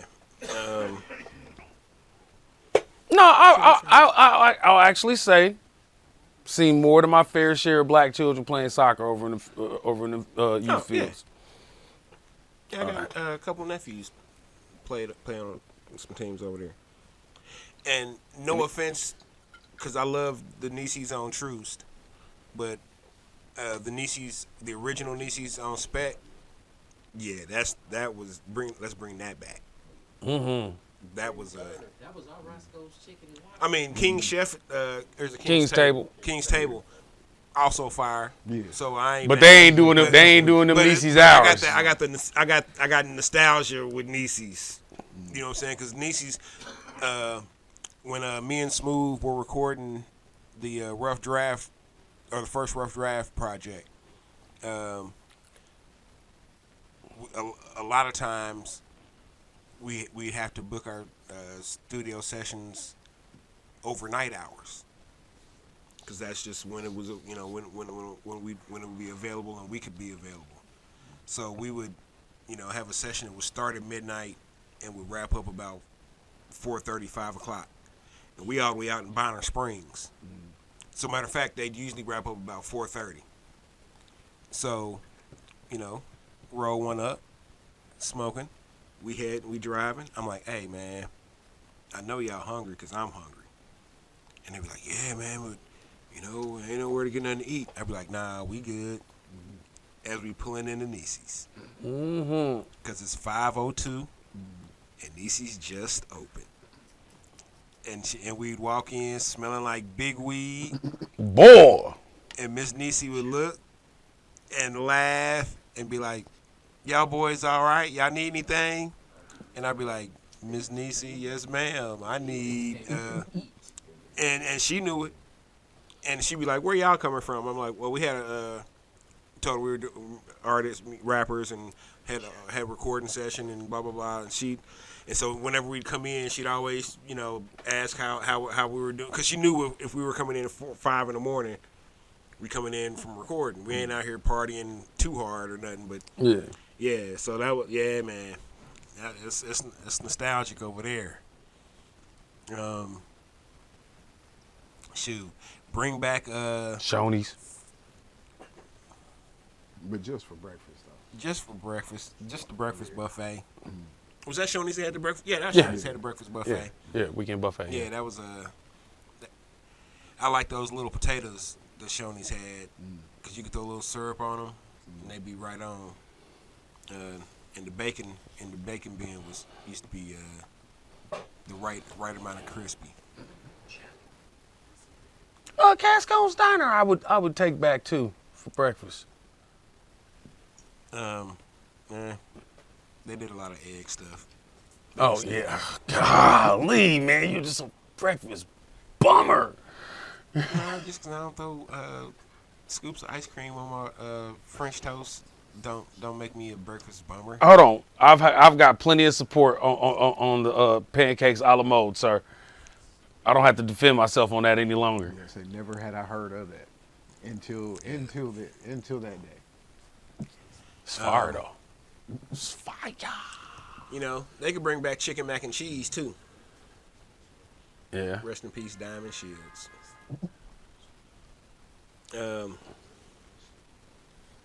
Yep. So I guess that's kind of a Black History. We just talked, so Black History we just Restaurant Week. oh man, so that's cool. We killing birds Hold and on. stones. Bring back Taylor's Yeah, and bring back CNS. yeah, Since we talking Black History, yeah. I need a burger from both them places. Bring back Wings and Things down on 18th Mm-hmm. and the Catfish Cabin that used to be next door. Things on 18. Let me tell y'all. Bring back the pre-1982 Gates Rest in peace. or Arthur Bryant's. One of the original D boys, Chipper, from Brooklyn. He put me up on Orange Ruffy. I walked in Wings and Things. About that orange roughy boy. About to give me some wings. He's like, "What up, little young blood? Oh man, you Debo, little cousin, ain't you?" I'm like, "Yeah, what up, Chip?" He was like, "Man, give me some of this fish. You ever had Orange Ruffy?" I'm like, "Orange Ruffy? What's that?" Best He one was they like, had. "Boy," he said, "It's the best thing on the menu. You get your little money, little bro, because it costs. You get your little bread, get you some of this Orange Ruffy, right?" I think the orange roughy meal was like Hey, 8 something. yeah, all Yeah, it's like those 850, 870. $5. Yeah. It was like 15. I remember. With Yeah, that much? yeah, Chip got the big. Yeah, he got the. Yeah, he would always get the full dinners. He wasn't getting half dinners. Hey, bring back the original 47th Street Gates Oh, so you talking about at the bring bottom back, of bring bottom back of Paseo. Gates Tech too. Rib Tech, yeah, Bring back Rib Tech. Too. damn straight. Bring back Papa Lou's. Nigga. Three friends. Hey, Three Friends was we all from the same hood, so you know that was the hood spot. You might catch me at everyone. If you caught me at Three Friends, it was more than likely gonna be after school when they had the cheeseburger, cheeseburger fries and soda before places was doing combos, and they was doing that for like $4.50. No, that's Sunday stuffing though. Oh yeah. Now towards the end of Three Friends became disgusting. I was like, man, this motherfucker just smelled like chitlins. You want some He used to cook tamales. good food at the Green Duck. Oh, Green Duck used to have some nice food. Catch you a good burger. Hey, you know another spot where you get you a good burger, and people probably still sleep on it. But I'm telling you, at least on Tuesdays in the afternoon, if you went back in the day, if he's still there, still will. Motherfucking Satin Dolls get you the best Satin get you Dolls. the best cheeseburger you done had in a long time. Get you a burger. What about humdinger? Oh, Humdingers is back up to par again. They had fell off for a while, but they back. You know one between humdingers and Golden Gate. Golden Gate Liquors had bull, breakfast sandwiches down there. Oh yeah, Get you like a hamburger egg breakfast sandwich. yeah, they did have a. He said hamburger, egg, breakfast. Kitty Cafe is still open. Yep. Yeah, I used to fuck them tenderloins up at kids. Bring back Hardy's original buttermilk biscuits, like from Johnson from the 80s. Woo! Bring back McDonald Land cookies. Bring back chicken lips. KFC. Mm.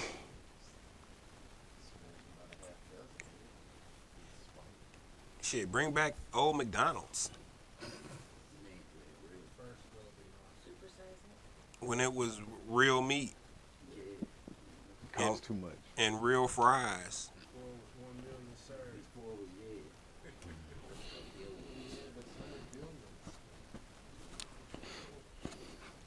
I would even settle for a Captain D's right now.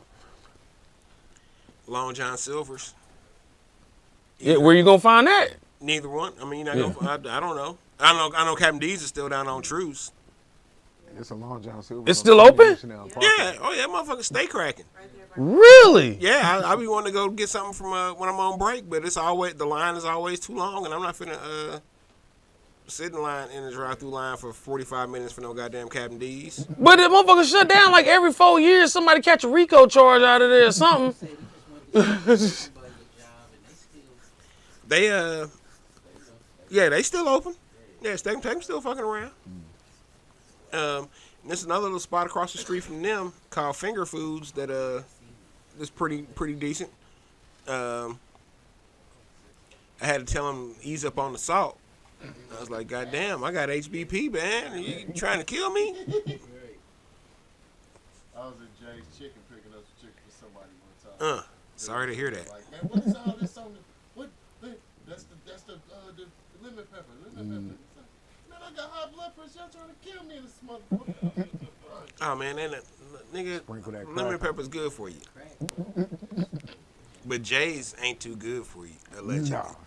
But did y'all see that picture online of the Jay's over on 27th Street where the chick was like picking her toes behind the I seen that shit. yeah. Oh no.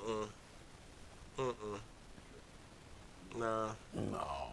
And they had maggots in their shit. And little and it chicken. was serving a little chicken, had maggoty chicken. I'm like, man, I heard like 12 different negative things about y'all over the past 6 months. So that means I ain't going.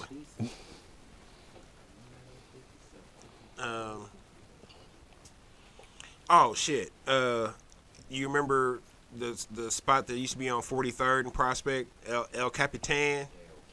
El Capitan. Hey, they had a fire burger. Bring that back. Mm-hmm. That mug was nice, and they had the waffle fries. See, don't nobody be having the waffle fries. Bring back the Fairyland driving. Nah, keep that motherfucker. Piss on his grave. We already talked about the real Lamar that was on. Oh, Linwood, yeah, bring that back. I didn't say bring back Fairyland. I say bring back the Fairyland driving. Nah, keep that mother. Everything about Fairyland was. See, we'll get into this next week for real, but like, I was reminded about how much I don't support racist or racist institutions, and that's why I don't drive certain cars. That's why I don't go to certain places. Why I don't hang with certain people, because I got people that I know who have friends that are straight up racist, and that's their friend. So if that's your friend and he's a racist, that means that you've accepted that and allowing that. That doesn't do me any good at all. So we're not cool like that. So I can't hang with you. I can't be cool buddy with you, knowing that you got a homeboy that want to hang me. Maybe I take shit too far, but eat a dick if you think so. I make no apologies about that. That's what got me in trouble with the Westport shit. Because, I was expecting me and everybody else when hey, these motherfuckers is on some racist shit. Oh, man, shut up, PL, man. They doing shit for the culture. You know what? You sure right. But that's for another day. I was about to rant about it. Yeah, we about to close up. So appreciate y'all tuning in. This is kind of like I said, this is season 3. Working from Kinks out, but we're gonna have some fun. Next week we'll talk about Rockwell's acting debut a bit more. It's coming up. Yeah, it's coming up. Yeah, it's coming up. We'll talk about some Super Bowl antics. Hopefully we'll be talking about a Chiefs W.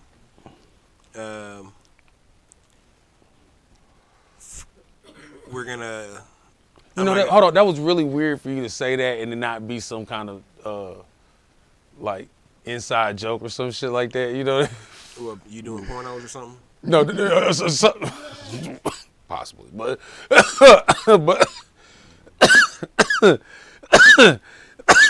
I mean, most people that didn't know anything about that part of it would just be waiting for a punchline after that. No, it was a real statement. Serious stuff. We're gonna have a link and everything so you can buy tickets. Yep. I thought it was a link so we can VPN it and make sure that the kids around when we watch it. You never know. No, I'm just kidding. So this season, we're gonna be doing a few different things. We're gonna add a few segments. They won't be necessarily weekly, but they'll be from time to time. We've got like Taha and Brass that'll be sitting in with us from time to time from Beats, Muffles, and Breaks. Breaks, pads, and muffle. Beats, Breaks, pads, and muffles. That's right. They know I'll be fucking it up. I call it all kind of car parts. But they'll be sitting there with us from time to time to talk production and history and what's going on with some stuff sonically and technically for people who are into that. I'll be listening and learning a lot because I'm not into the technical side of stuff. I'm just into the creation process, creation and performing. I let the technical people do the technicals. We'll also have Quarter from the Valley. Feel free to do any technicals you want, though. Coming in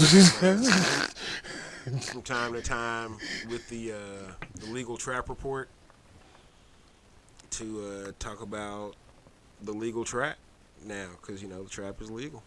Trap drumming. Statewide. Yeah. And Kansas is putting it on in the state Congress to discuss. Oh, if they know what's good for them. They know what's good for them, but they don't. They gonna see this money that Missouri getting from Kansas. See, it's not. I was in a car jam the other day by a dispensary, all Joko tags. Keep going. Yeah, they did Yeah, 12 million over the weekend. Oh yeah. That's it. Oh no, like one spot did like 12 million over the weekend. Yeah. That's ridiculous. I'm not finding So he'll be talking about the legal trap. Some places where he goes to get some of the. I mean, stuff, support your the local kind of weed stuff man, he's though, getting. too. Shit. Yeah, continue to support your local weed man. Yeah, But folks, you you know. don't have to go to a dispensary. Yeah, you don't have to. Everybody does. Ours is legal. This is all jokes. Oh no, I'm dead serious. You Me don't have to go too. to a dispensary. Shit, get you a go get you a caretaker's license. Grow your own plants. Shit, it's all kind of options nowadays. Legitimately to do shit. You can carry. But if you got a guy, you know, still got a guy. Hey, make sure you got. Make sure you keep your guy in business. He made sure you was right up until today. Don't abandon him.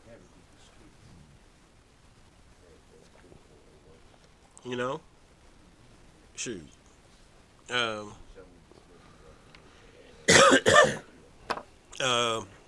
Friend of the show, Doyle, from Doyle's Basement, will be coming by every once in a while. Yeah. Talk wings and movies and shit. Probably some John Witherspoon. Loves John Witherspoon. I think he finally finished watching Boomerang. Oh, shit. I need to check and ask him. Centric Styles be coming by from time to time, discuss some beers. We'll actually have it sound right the next time. We're gonna get Jazz on. Oh shit. Talk about his program up at CMS or Yep. UCM. You can call it CMSU. It's okay. Yeah, I It's keep okay. wanting to call it CMSU, but it's UCM. Yeah, we've got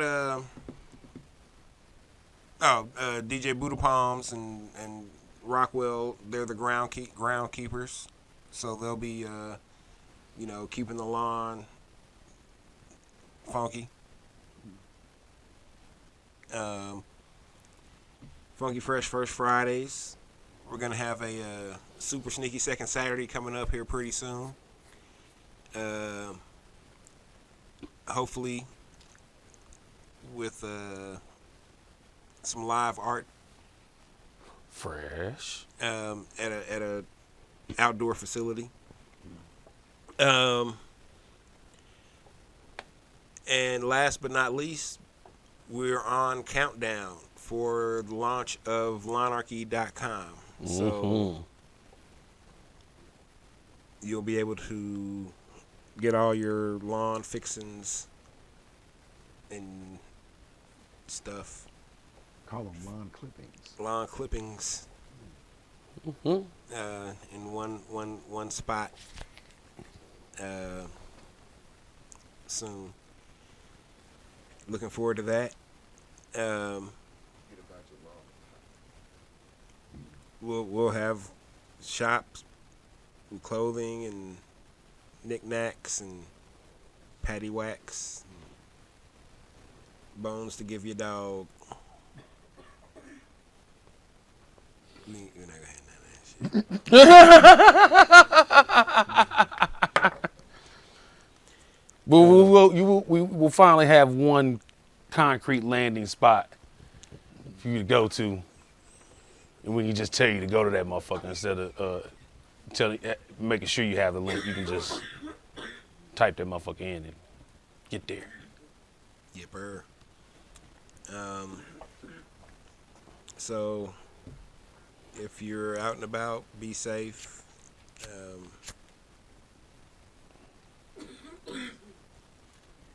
Catch you next week. Peace.